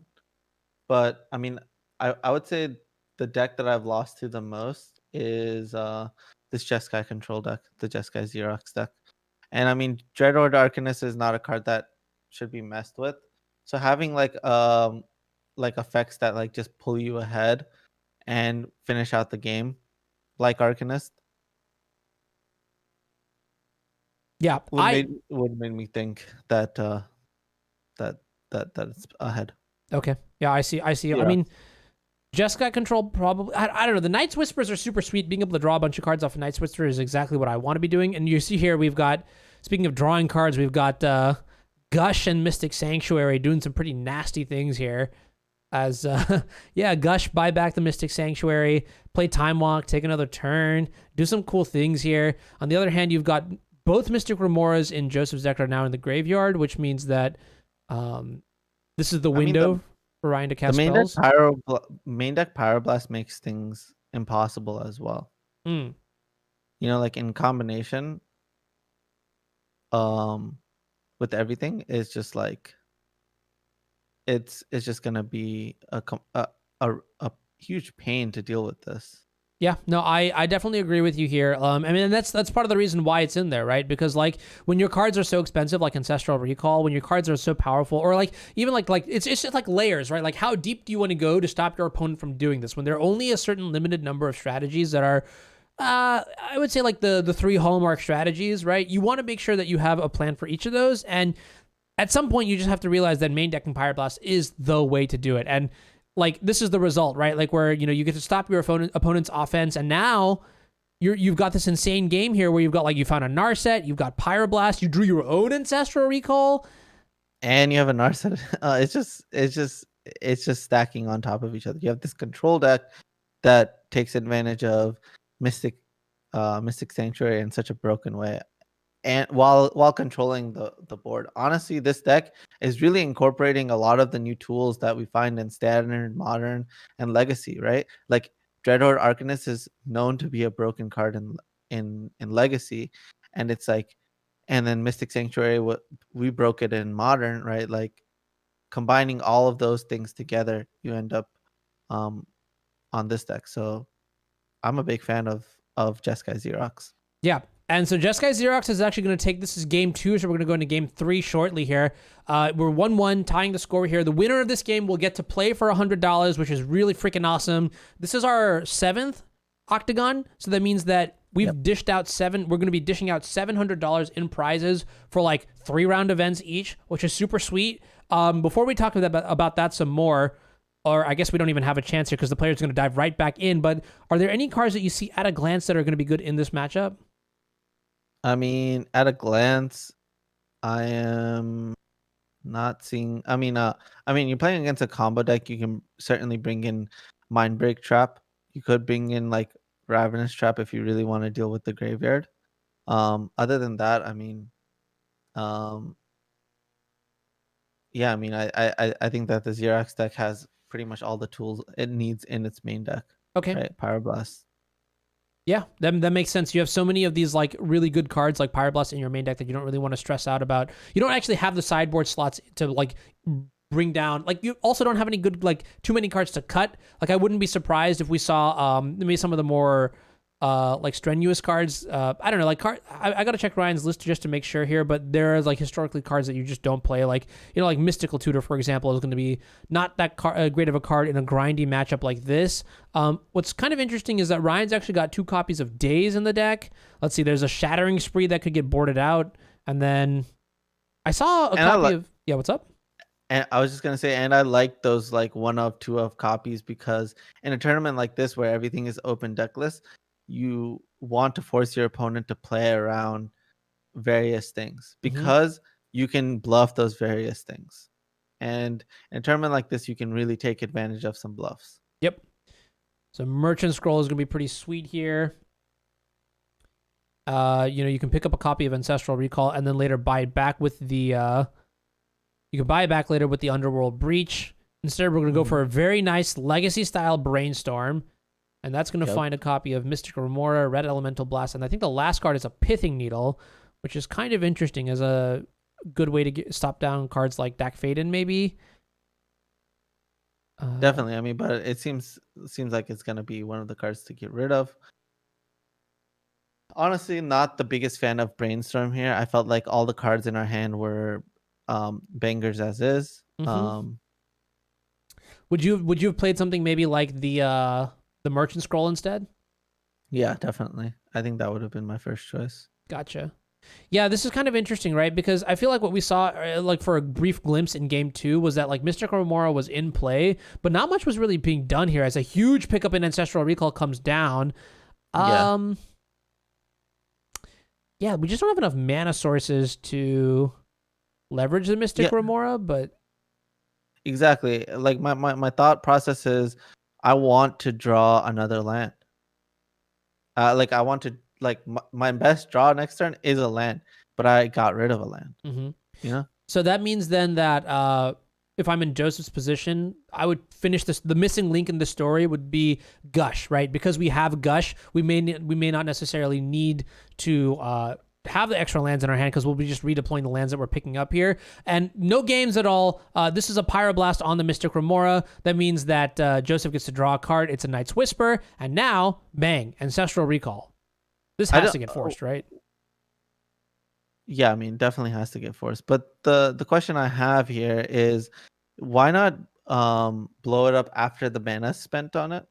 I'm not sure exactly how the card works. Yeah. So you're right. There is cumulative upkeep. I think this may have been just like Ryan is just trying to push forward, like with proactive plays on their turn, and then instead, there's a strict upside to making them pay the mana first.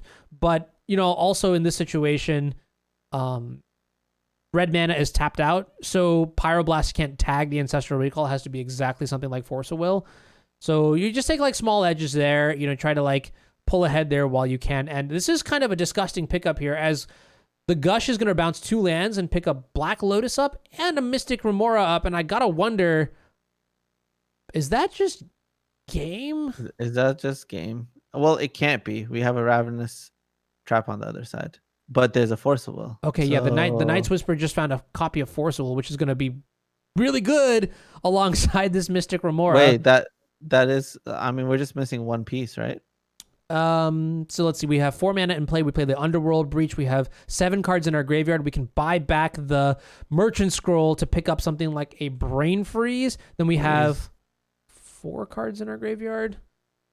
And then we could buy back the Lotus. So technically, I think we may have been able to do it this turn, but it looks like instead we're going to play a little bit more slowly here and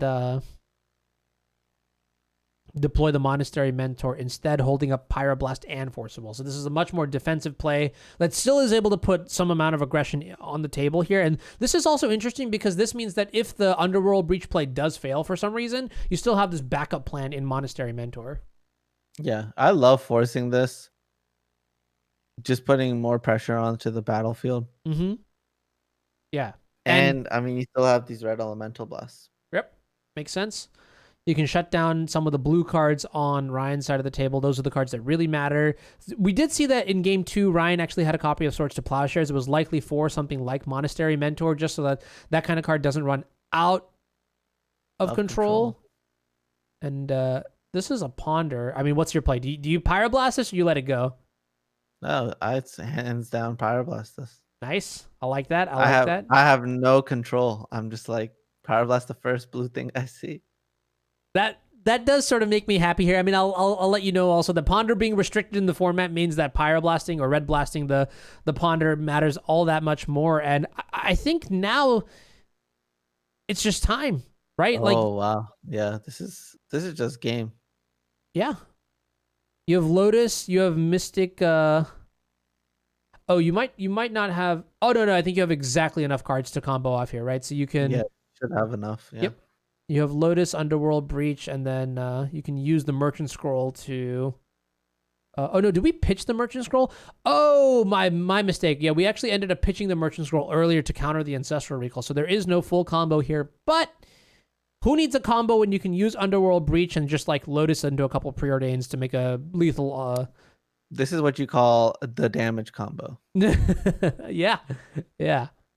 And this brings flashbacks. Like you were talking about how Humans was the deck that you would that sings to you. This deck, Underworld Breach, is my jam. You know what I mean? Like, I remember when it was in Legacy, I was just like turn 2 comboing people without remorse, and then like a month and a half later, like the deck got banned, and rightfully so, because that deck was so nasty. And you can sort of see like in Vintage, it's made an impact, right? That's how good this card is. Like, it's Vintage level playable. So, props. Yeah, props to Stacko for crushing. So from this point onwards, we have 6 cards. I think we're out of plays now. We can buy back the Lotus. That's a good one. And then maybe we can push some damage through with the Red Elemental Blast. That's 6, 5, and 5. That's 16. Red Blast anything. Oh, Red Blast the Mystic Remora. Okay.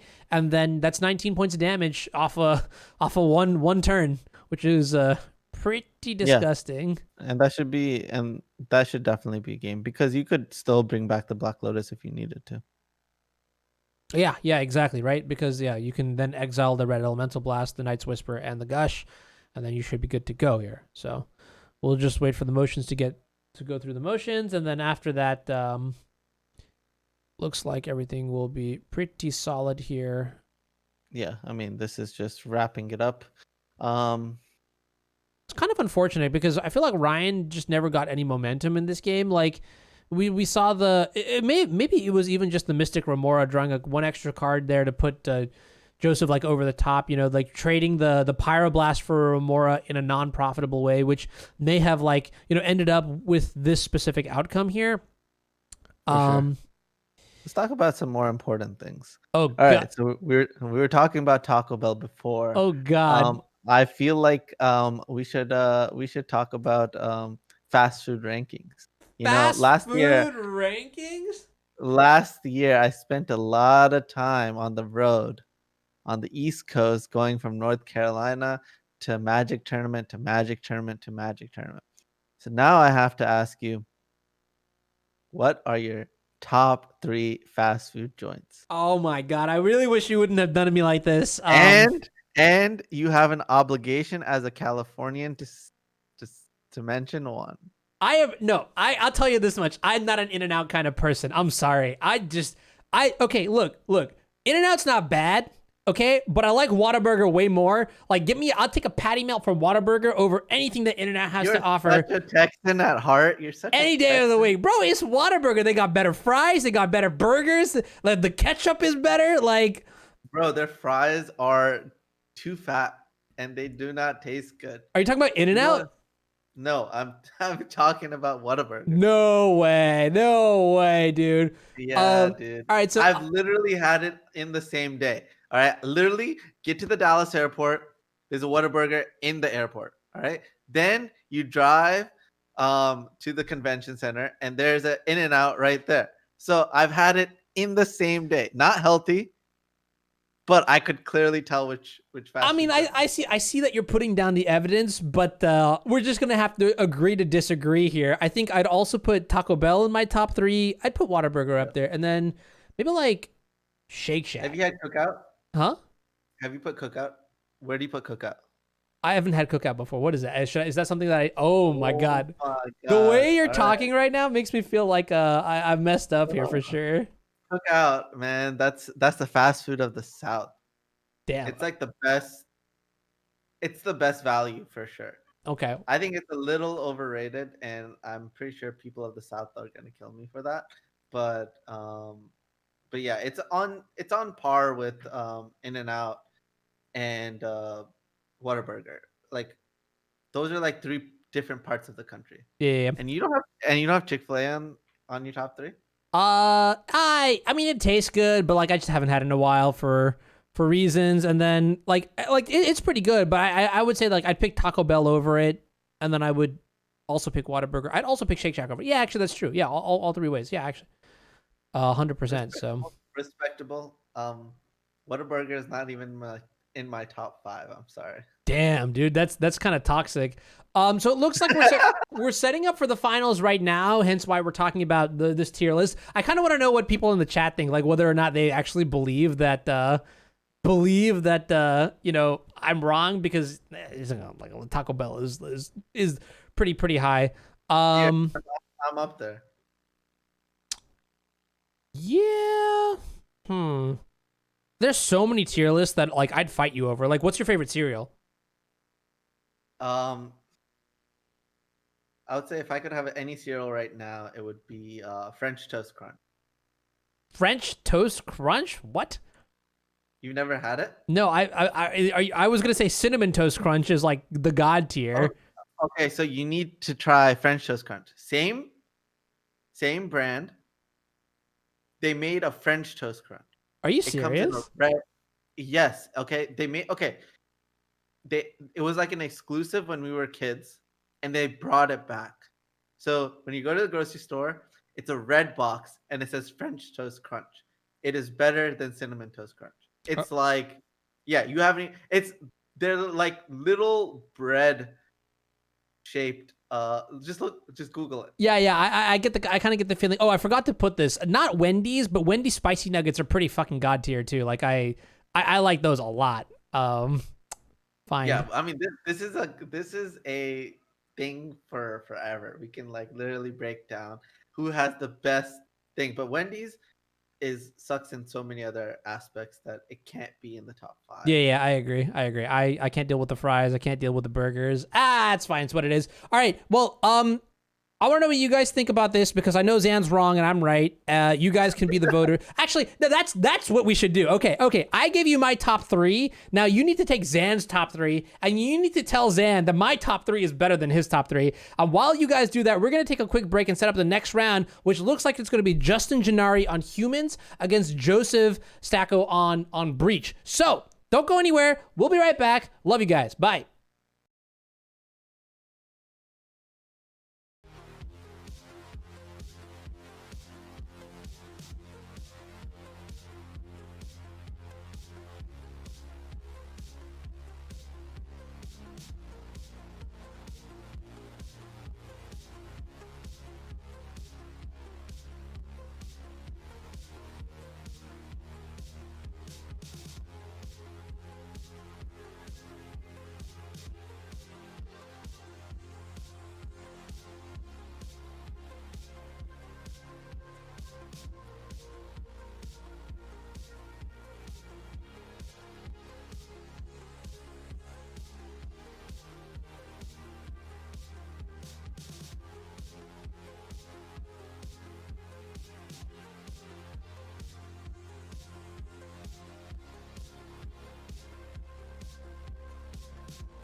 What up? We're back with the finals of the very first Vintage Octagon. The winner of this event will walk away with a fat stack of $100 and entry into another Octagon to defend the title. So, kind of looking forward to that. That seems like it's gonna be pretty exciting here.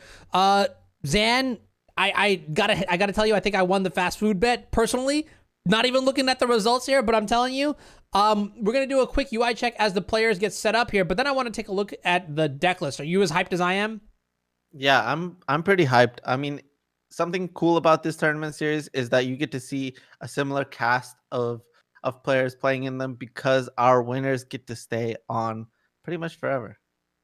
Yeah, so let's take a look at the deck list real quick. I think we've seen both decks in action at this point, but I want to take a look at like maybe like the nuances of the list. And the one thing about this list that excites me the most is I think it was the Night's Whispers, right? Those were pretty good.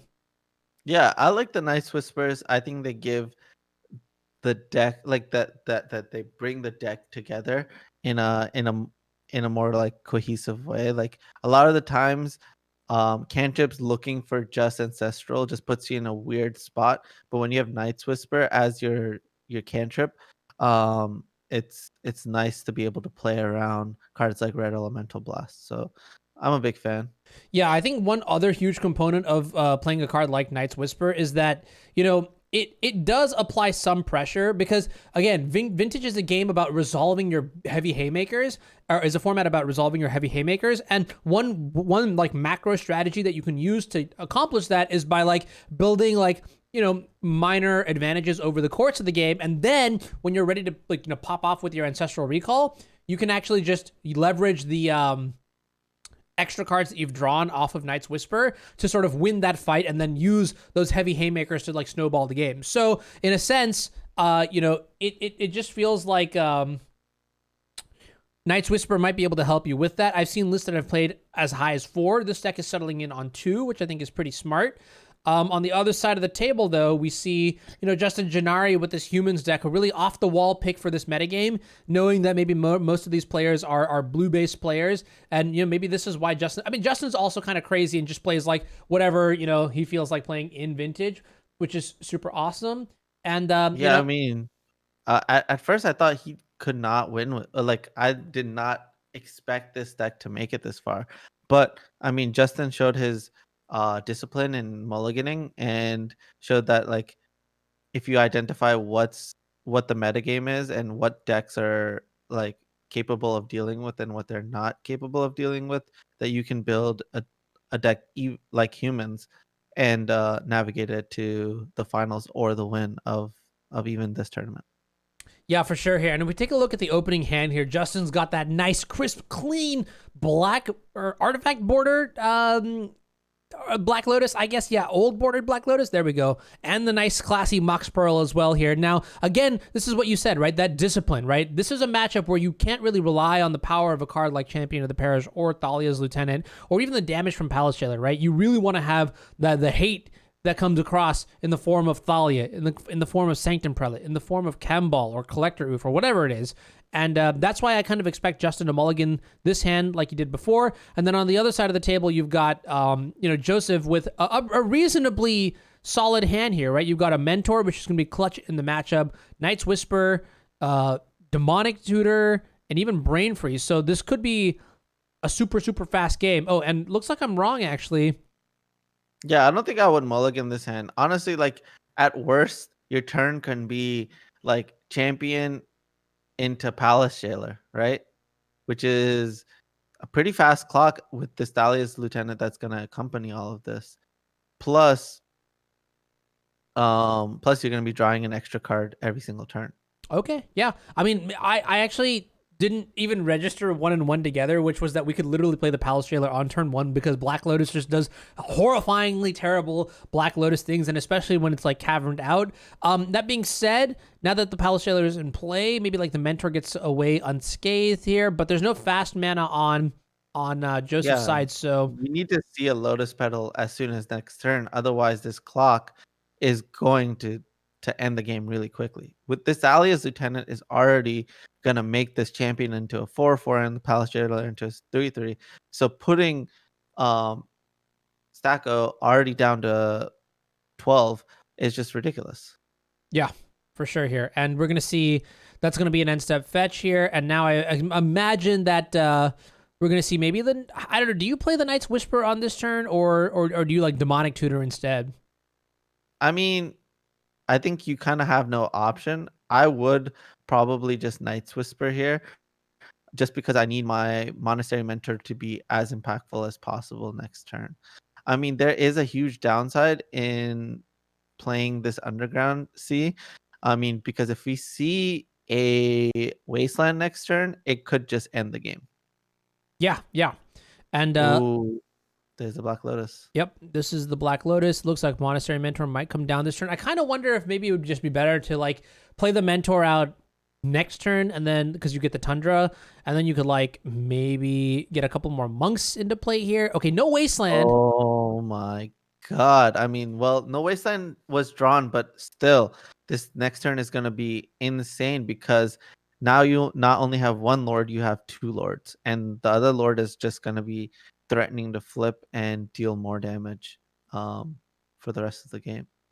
Yeah, I mean that's what happened in Justin's earlier match against Zio Francone, where the mayor of Aberbrook actually ended up flipping and just started attacking mercilessly, right? And now this is kind of interesting. Do you play the lieutenant or do you play the mayor?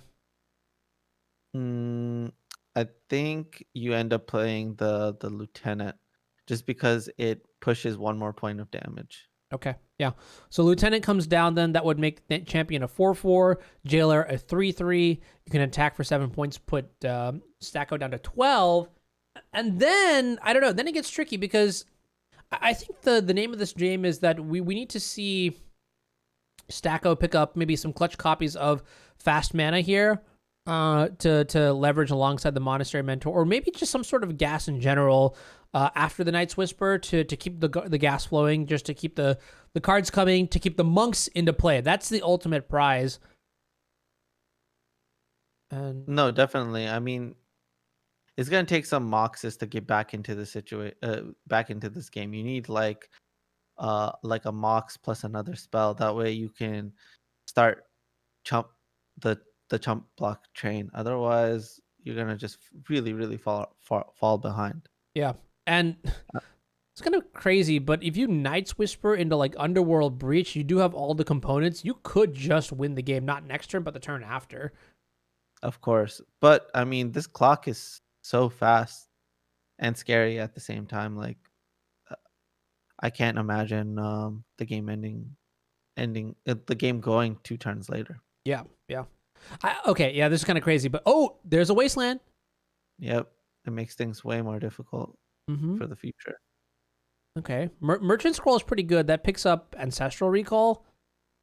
And no damage is being taken. That's huge. Mm-hmm. So yeah, I mean, I would definitely fire it off, go grab that Ancestral, and hope that we hit some Moxes, because if we hit some Moxes off that, then yeah, I mean, there's going to be enough tokens that maybe you could even start pressuring. Yeah, pressuring the life total on the other way back. Yeah, for sure. I kind of am curious. No, I like this. I like playing the Tundra out instead of the Volcanic Island, understanding that maybe Underworld Breach is your backdoor out to win this game against just a board state that isn't really that disruptive here. So Stacko's going to get the copy of Ancestral Recall, cast it, target himself, and I'm kind of curious to see what it picks up here. I'm hoping it's some pretty money cards. Yeah, I mean, let's see what we're able to find, and it's the bad part of the deck, the part of the deck that Justin has prepared for. Mm-hmm. The breach is a combo for the turn after, but don't forget that there's a Wasteland in play as well. Yeah.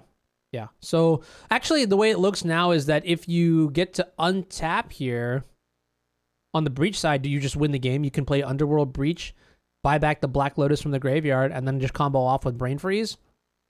Yeah, I mean, that just might be game. Yeah. Oh, and you took the Monarchy away as well, which is kind of like a nice little, rub in on the face. And okay, I can't fathom that this is actually game here, right? Even if you put the 2 lords into play, you just chump block twice, so the Thalia's Lieutenant cannot become a 12/12. this turn. Yeah, it definitely won't work, but you have other options. You can also just cast Once Upon a Time, try to find a Thalia. Um, there are options, so it's Okay. just about assessing the best option. Yep. And what's kind of we sort of see this here, which is that okay, we're going for the lieutenant play, which means that we're just gonna hope that the combo isn't there on the other side of the table, but instead present an overwhelming board that might not necessarily win this turn, but can win the next turn here, which is like a it's an approach for sure, right? Which is like why worry about finding Thalia when we could just like kill them dead kind of deal. And I mean, I definitely understand where we're coming from on that aspect, though. Unfortunately, it looks like the combo kill next turn will wrap things up. No, definitely. I almost wonder, Zan, there's probably a world here where Thalia is not even good enough. It would have been a Thalia. Yeah, it would have just been a Thalia. Would Thalia not be good enough? Why would it not be good enough? You Well, play okay. Underworld Breach for 3, Mm-hmm. and then can you continue to Mox? Can you continue to Black Lotus So efficiently? I think we're two cards short in the graveyard from actually beating a Thalia this next turn, which is kind of strange to say, but like if we had like not attacked with the Mentor, we could have maybe like chump blocked with the Mentor and then put an extra card in the graveyard. If we top deck like a fetch land, then we can fetch for another Volcanic, and then suddenly we can actually play through a Thalia with the Underworld Breach, tapping 3 mana for. But I like the attack. The attack meant that either you lose Thalia's Lieutenant or you get the Monarchy and draw an extra card. Mm-hmm. Yeah, for sure here. And Wasteland gonna come down. Target the Underground Sea. Okay, makes sense. The white is certainly the lightest splash in the deck, so cutting off cards like the Demonic Tutor in the graveyard or, Vampiric Tutor, Night's Whisper. Makes sense to take the Underground Sea here. I like that. And it looks like there's a Mystic Remora also that's been drawn for turn, but I think this is just going to be lights out now for Justin, as the Breach player will combo off. Yep, and this is game. Elementary, my dear Watson. Yep. And so the way the combo works is we're going to play our copy of Underworld Breach. We're going to use Underworld Breach to buy back Black Lotus from our graveyard, exiling 3 cards for the escape cost, paying the actual mana cost of Black Lotus, which is 0. And then after that, we cast Brain Freeze. We target ourselves. Brain Freeze is going to mill a bunch of cards. Then, we can use those cards to buy back Black Lotus and, repeat the process here, because the Brain Freeze will give us more cards in our graveyard to escape, both future Black Lotuses and future Brain Freezes. So let's take a look at the sideboard here. We got to see Justin earlier, but here we've got an interesting combination of cards from Joseph's side. So in the sideboard, we see 2 Shattering Sprees, we see 1 Mindbreak Trap, 3 Ravenous Traps, 2 Wear Tears, 1 Abrade, 1 Hercule's Recall, 1 Extirpate, that's cool, 1 Surgical, 1 Plow, 1 Pithy Needle, and then 1 Tabernacle. What do you bring in this situation? I mean, swords, definitely, in Tabernacle, and Abrade, and I think that's it.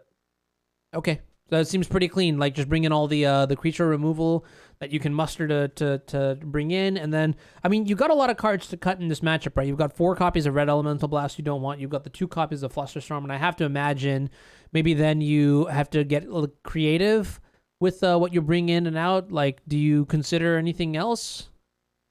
I mean, you take out the 4 Red Elemental Blast. That's 1, 2, 3.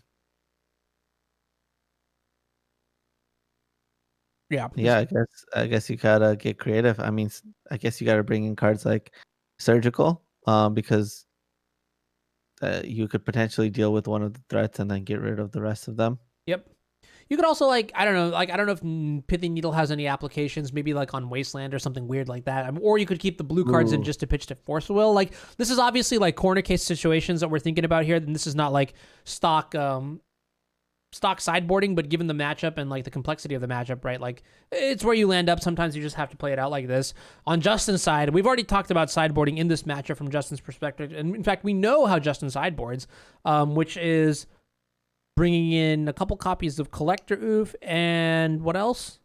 Deafening Silence. Oh yeah, Deafening Silence is super good here, and it's simply a light splash, not bringing in cards like Force of Vigor or the Surgical Extraction, which, Yeah. I personally, I think Surgical Extraction should come in. I mean, obviously, like if you're playing Breach, you could beat Surgical Extraction if you play around it, but given how much pressure this deck can apply from all the other angles, I do feel like,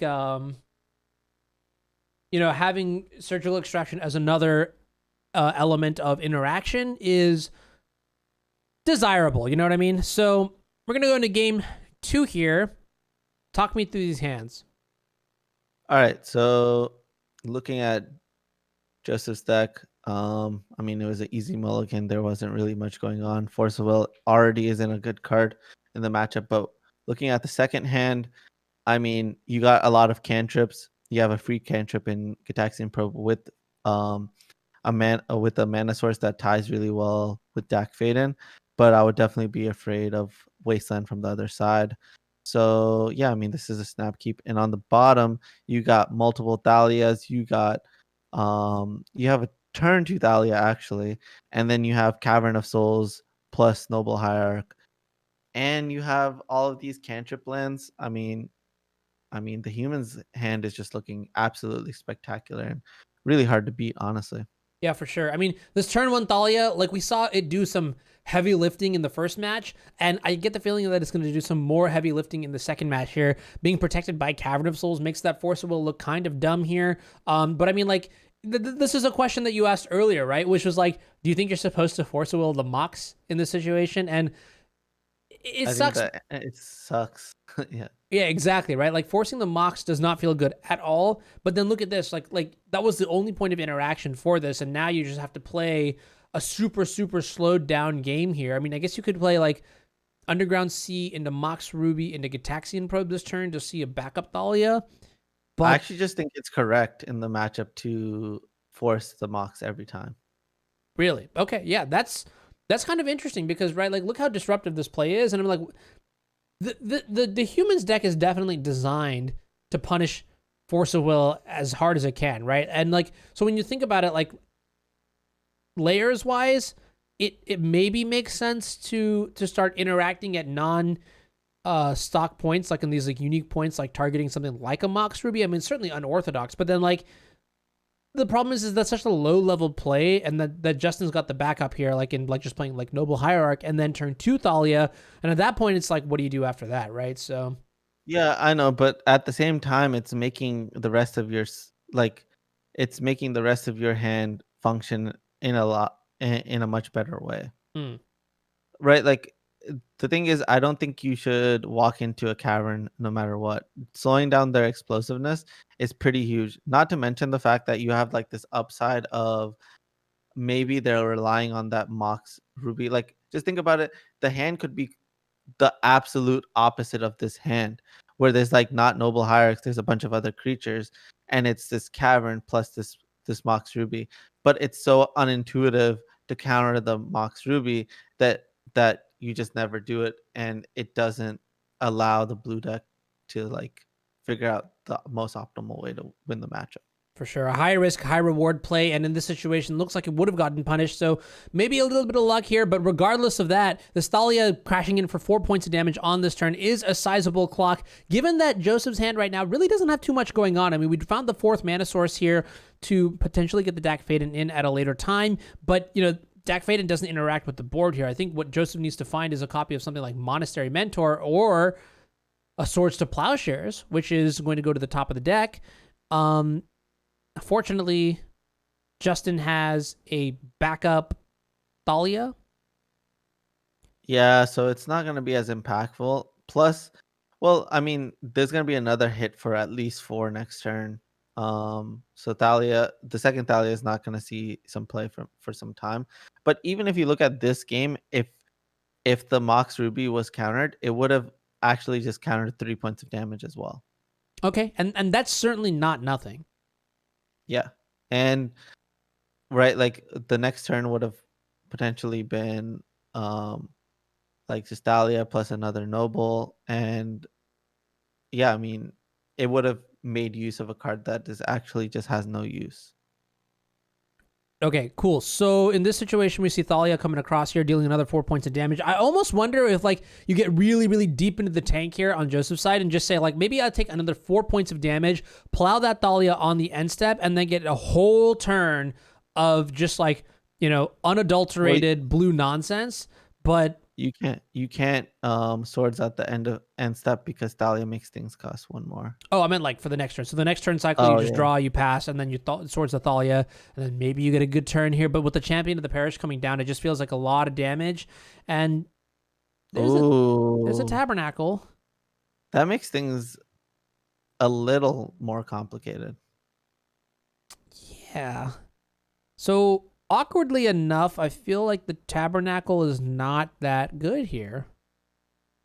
Well, what it could prevent is it could prevent this other Thalia from seeing play, but that's still going to be fairly difficult.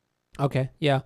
We did see like a Thalia into Thalia line earlier that procced exactly lethal here. You could attack with the first Thalia and then maybe like, do some stuff here. So this is kind of a tricky situation. Joseph's going to have to figure out how they want to navigate this next turn, whether they want to plow now and then maybe gush into something, whether they want to take some damage. They're going to take how much damage are they taking next turn? 4 damage, maybe a little bit more.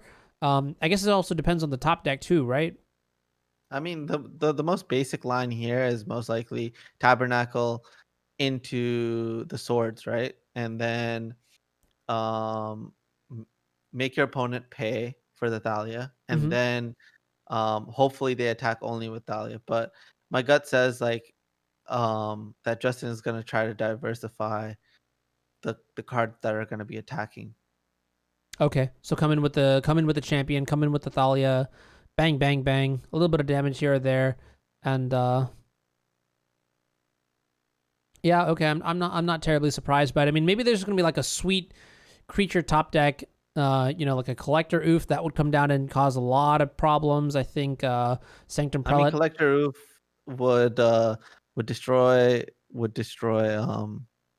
Justin as well. Oh, in the face of the Tabernacle, I guess. So you don't really want to do that for sure.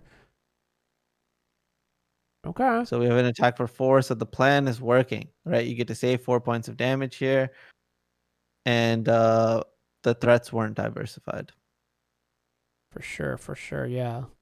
Okay, so that's an interesting question. So there's certainly a pause here, which means that Joseph is certainly thinking about plowing the Thalia now or plowing it later. I mean, that's when you're supposed to pull the trigger, right? Like, this is playing around something else potentially scary. I mean, here's the thing, right? If you plow the Thalia next turn, you have such a good turn coming up between Gush and Dak Faden. You're going to see a lot of cards, and there's some kill potential out there if you hit the right things, So maybe there's a real reason to just take the 4 points of damage here, pass the turn, and nope, just going to... Yeah, I agree with this play. From his perspective, he shouldn't be trying to play around a second Thalia. It's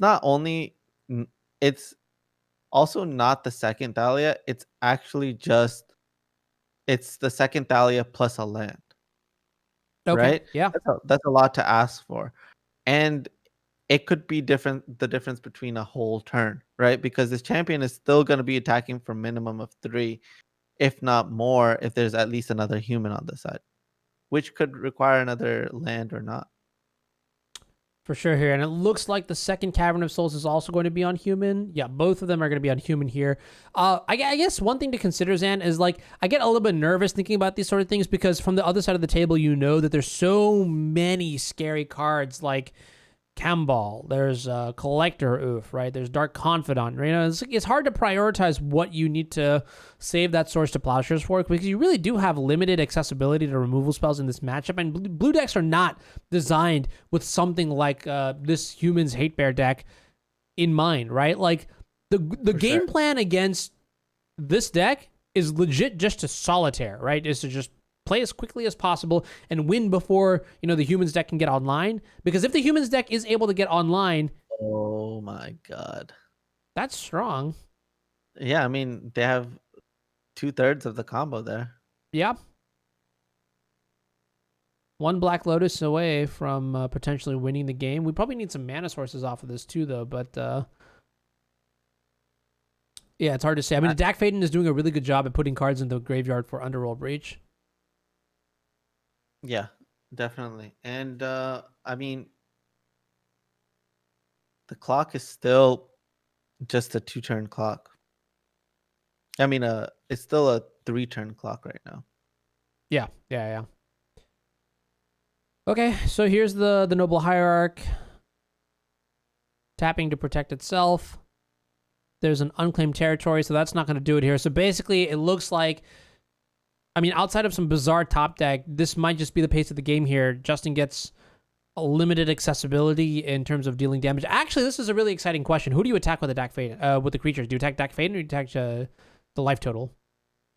I mean, it's super, super close. And in this spot, you're probably just gonna attack face. Okay, try to end the game on the spot next turn Yeah, then. you try to attack face because that means any human next turn, the draw next turn, is presents lethal. Correct. Yeah. All right, dishing it out. Black Lotus 2, just in case we draw, like, I don't even know, like some sort of cycling land into another cycling thing. It's just good to have the mana out and not worry about Thalia. Justin's Heart is on the table now, and it's all up to these next few top decks to see if Breach is going to be able to 2-0, get Avenge Just Franco. one card away. Yeah, Black Franco. Lotus. But I mean, like, finding exactly Black Lotus is kind of an ask too in this spot, right? You've got like 40 cards in your deck. Exactly the top two has to be something like Black Lotus. Okay, and we're gonna see. Looks like Wear Tear and Dig Through Time. Yeah, I mean, and Dig Through Time is something that can find Black Lotus. Super. And it does. If I remember correctly, it can exile the right amount of cards. Correct. Yeah, you can actually delve away the Thalia attacks, which is super, super awesome. What's interesting to me here, though, is whether or not we want to leverage maybe Underworld Breach alongside the Swords to Plowshares in the graveyard to accomplish something. But I don't know. That doesn't really seem like that good of a solution.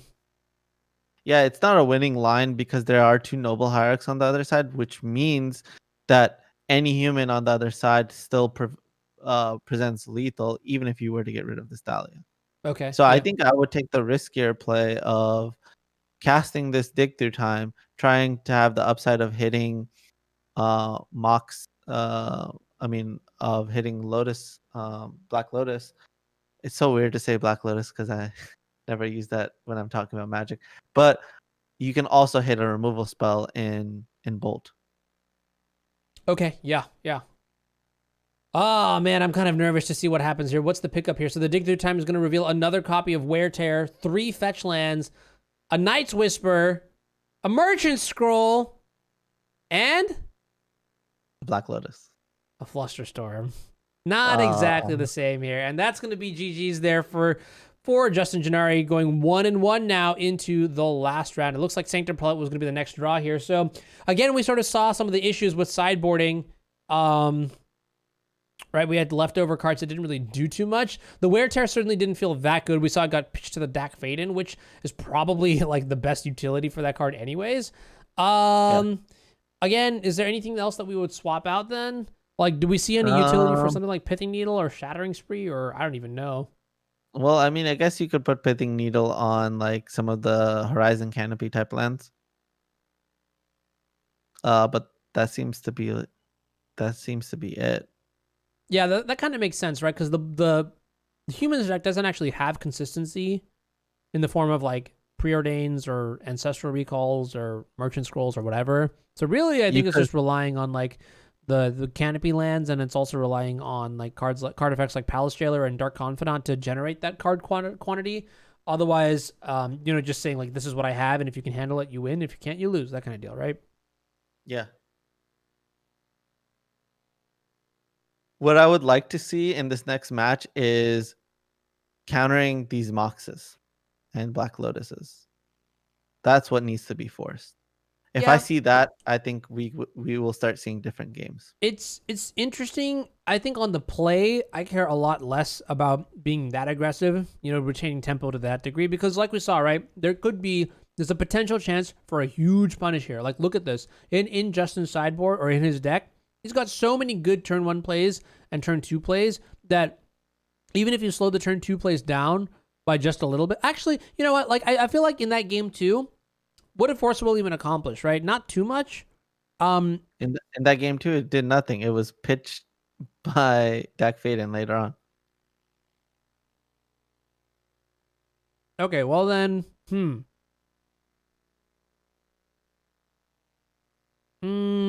Okay, yeah, my gut says that. I mean, if I were, looking at a gun with the barrel loaded straight at me, I would say no. I still wouldn't do it. Don't force it. Yeah, that's my. I don't know. I can't bring myself to do it, but I think it's certainly Well, we might see it now. okay. This is a mulligan to 6. It looks like. Oh, both players have mulligan to 6 actually. Okay, they both have pretty fair hands. This looks like a modern.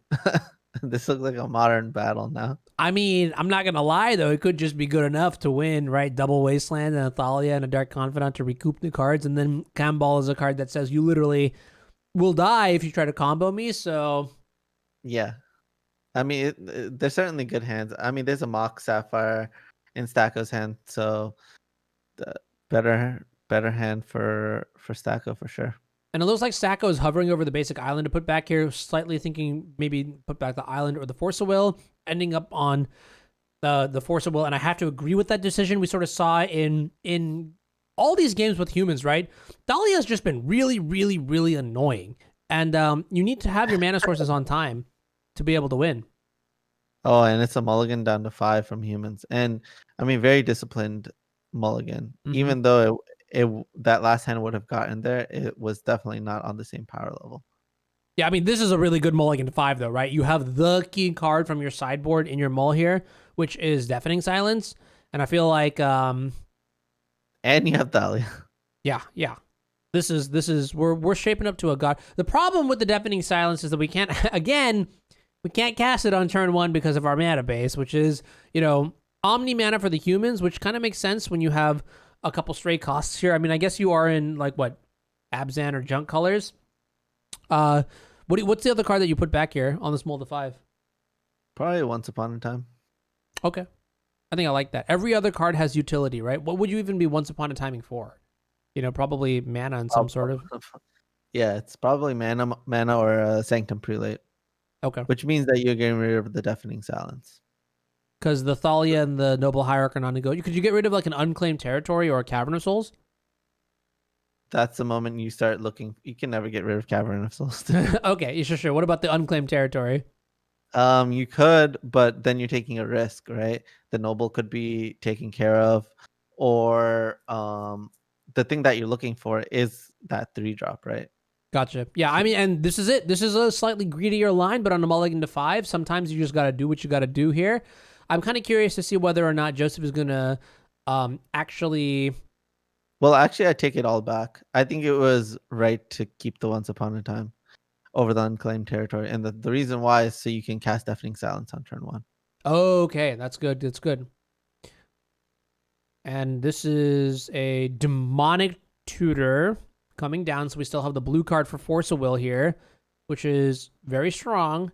Okay, I will say one thing which I like about Joseph's list as opposed to the other list that we saw earlier. Mm-hmm. We saw that Franco's deck was actually kind of just stone cold to the turn 1 Deafening Silence, but 2 copies of Wear Tear that we've seen come in from Joseph's side in this matchup means that we are prepared to handle a card like Deafening Silence. Ooh, that's smart. Yeah. I love it. Okay, cool. So maybe we actually had we were saying that, we have not enough cards to bring in, but it just like flushes or it sort of solves itself. And wow, okay, there's a little bit of a punish.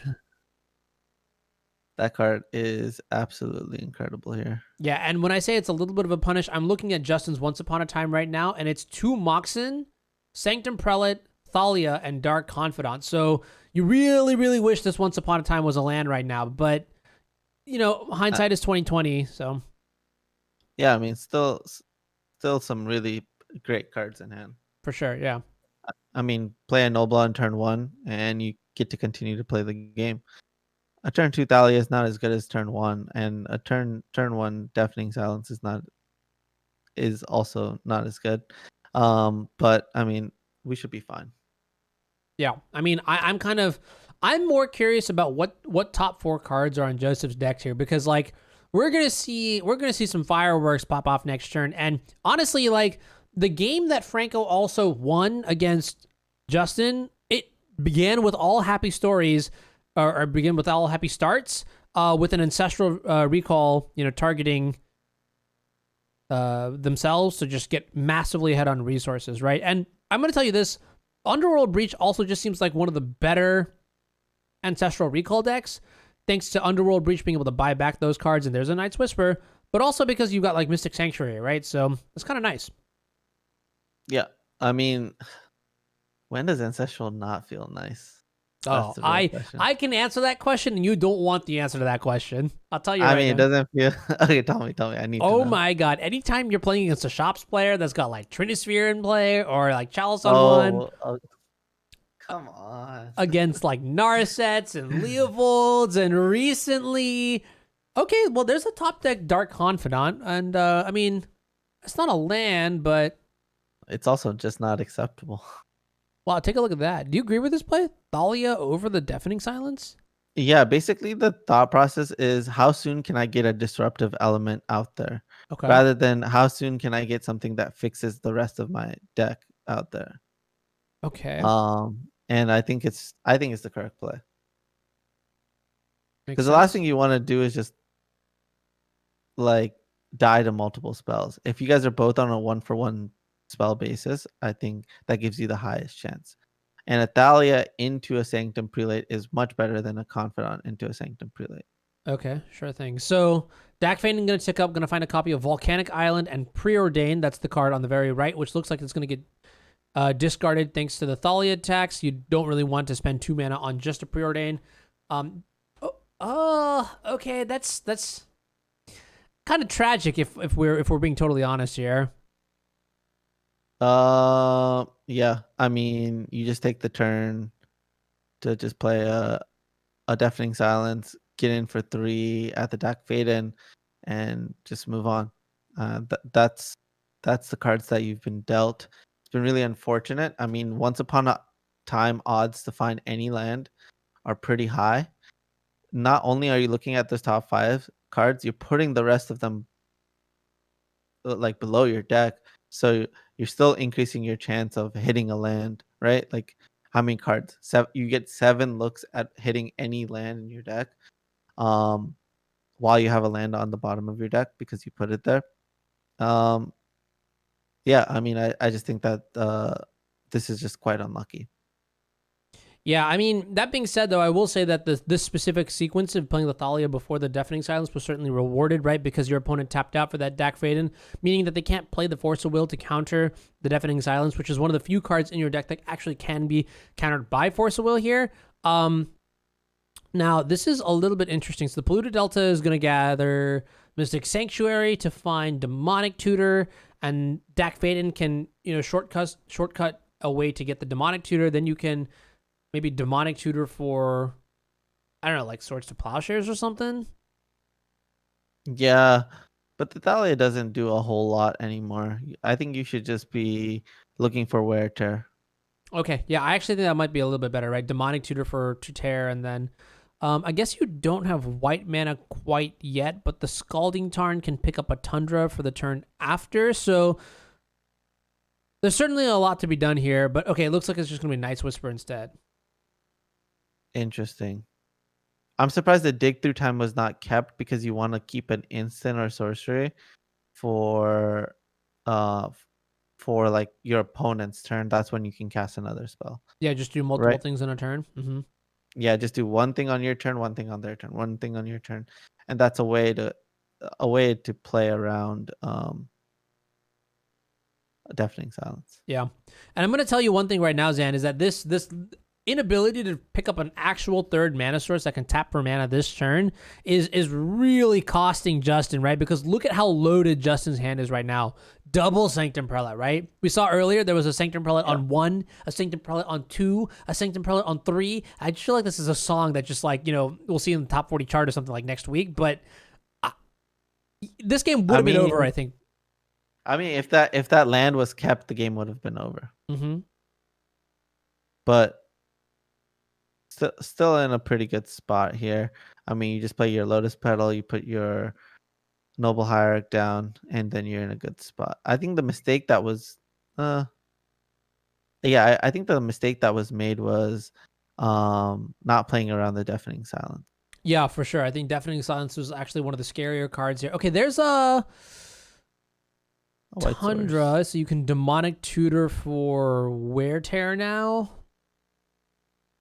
And unfortunately, because of the Thalia tax, you don't get the fuse value, but Time Walk instead means that you get to play another mana source. So you actually could get the fuse value and kill the Lotus Petal.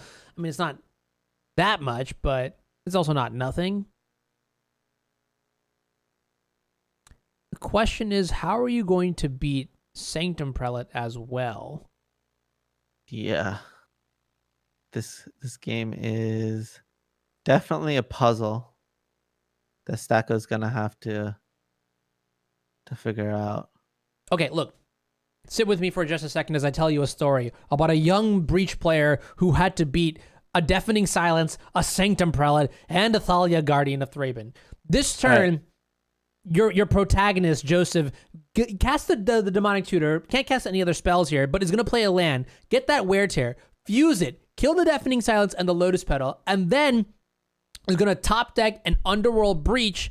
I think there are enough cards where you could go Underworld Breach, buy back your Demonic Tutor, play a Black Lotus, play a Black Lotus, play a Black Lotus. How does that work? The Sanctum Prelate is coming down next turn. What do you think the Sanctum Prelate's going to be on? Oh, wow. And a Monastery Mentor has been gotten. Okay, wait, this is completely like the wrong book, the wrong author, the wrong chapter. My bad. Monastery Mentor seems pretty sweet here. Yeah, honestly, that's really scary. Okay, well, there's a third Sanctum Prelate here. I mean, if you're going to play the Sanctum Prelate, you probably just name one, right? To turn off something like Swords to Plowshares? Yeah, I mean, you're either naming one or two. Mm-hmm. Two is going to be name good. Three. Yeah, you could name three for something like, Dak Faden or Teferi or whatever, but I have a feeling that we're going to see one come down and take out any potential. I like one because you're kind of shutting down the Monastery Mentor as well by playing Sanctum Prelates, because every single turn that you play a Sanctum Prelate is less spells that Monastery Mentor can trigger off of. Mm-hmm. Okay. So as long as you just save the Mox Jet as the last one that you put in, because your opponent is least likely to name 0. Okay. See what you mean here. Yeah, I mean, Thalia going to come in for 4 points of damage, put Joseph down from 11 or 15 down to 11 here. And man, I feel like this board state would be so good if there just wasn't a Deafening Silence in play. That's not nothing. Yeah, I mean, I think that's actually just scary. You've got a combat trick in Brain Freeze? Yeah. Is that good enough, though? Hard to say. Pretty good. I mean, you still get to Faithless it. Which is pretty good, yeah, I agree. We'll see if this Mentor pays off, though, because... Oh, there's a Plow that doesn't do anything. Okay. So no. We go over to the Mox Jet and the Flooded Strand here. I mean, maybe we're just saying that we have where our mana is online. We don't need to... But the Mox Jet translates into damage, too, though, right? Yeah, the Mox Jet translates into damage, whereas the Swords is a dead card. Practically forever. Mm-hmm. And the real downside, the real shame in all this is that now the second Sanctum Prelate's going to come down and name 2. And now there are 0 outs, I think, in No, isn't there a Teferi?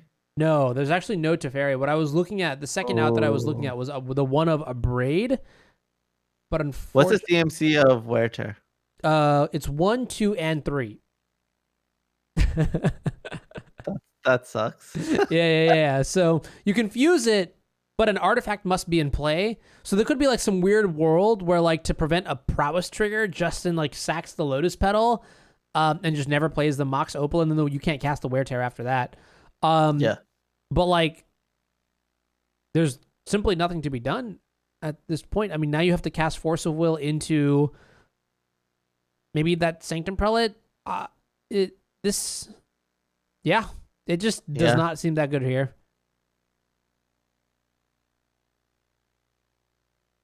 Simply gonna Yeah, I mean, pass this here. game is certainly over. Mm-hmm. Oh, wow. And a Lord being drawn has to mean the end of it.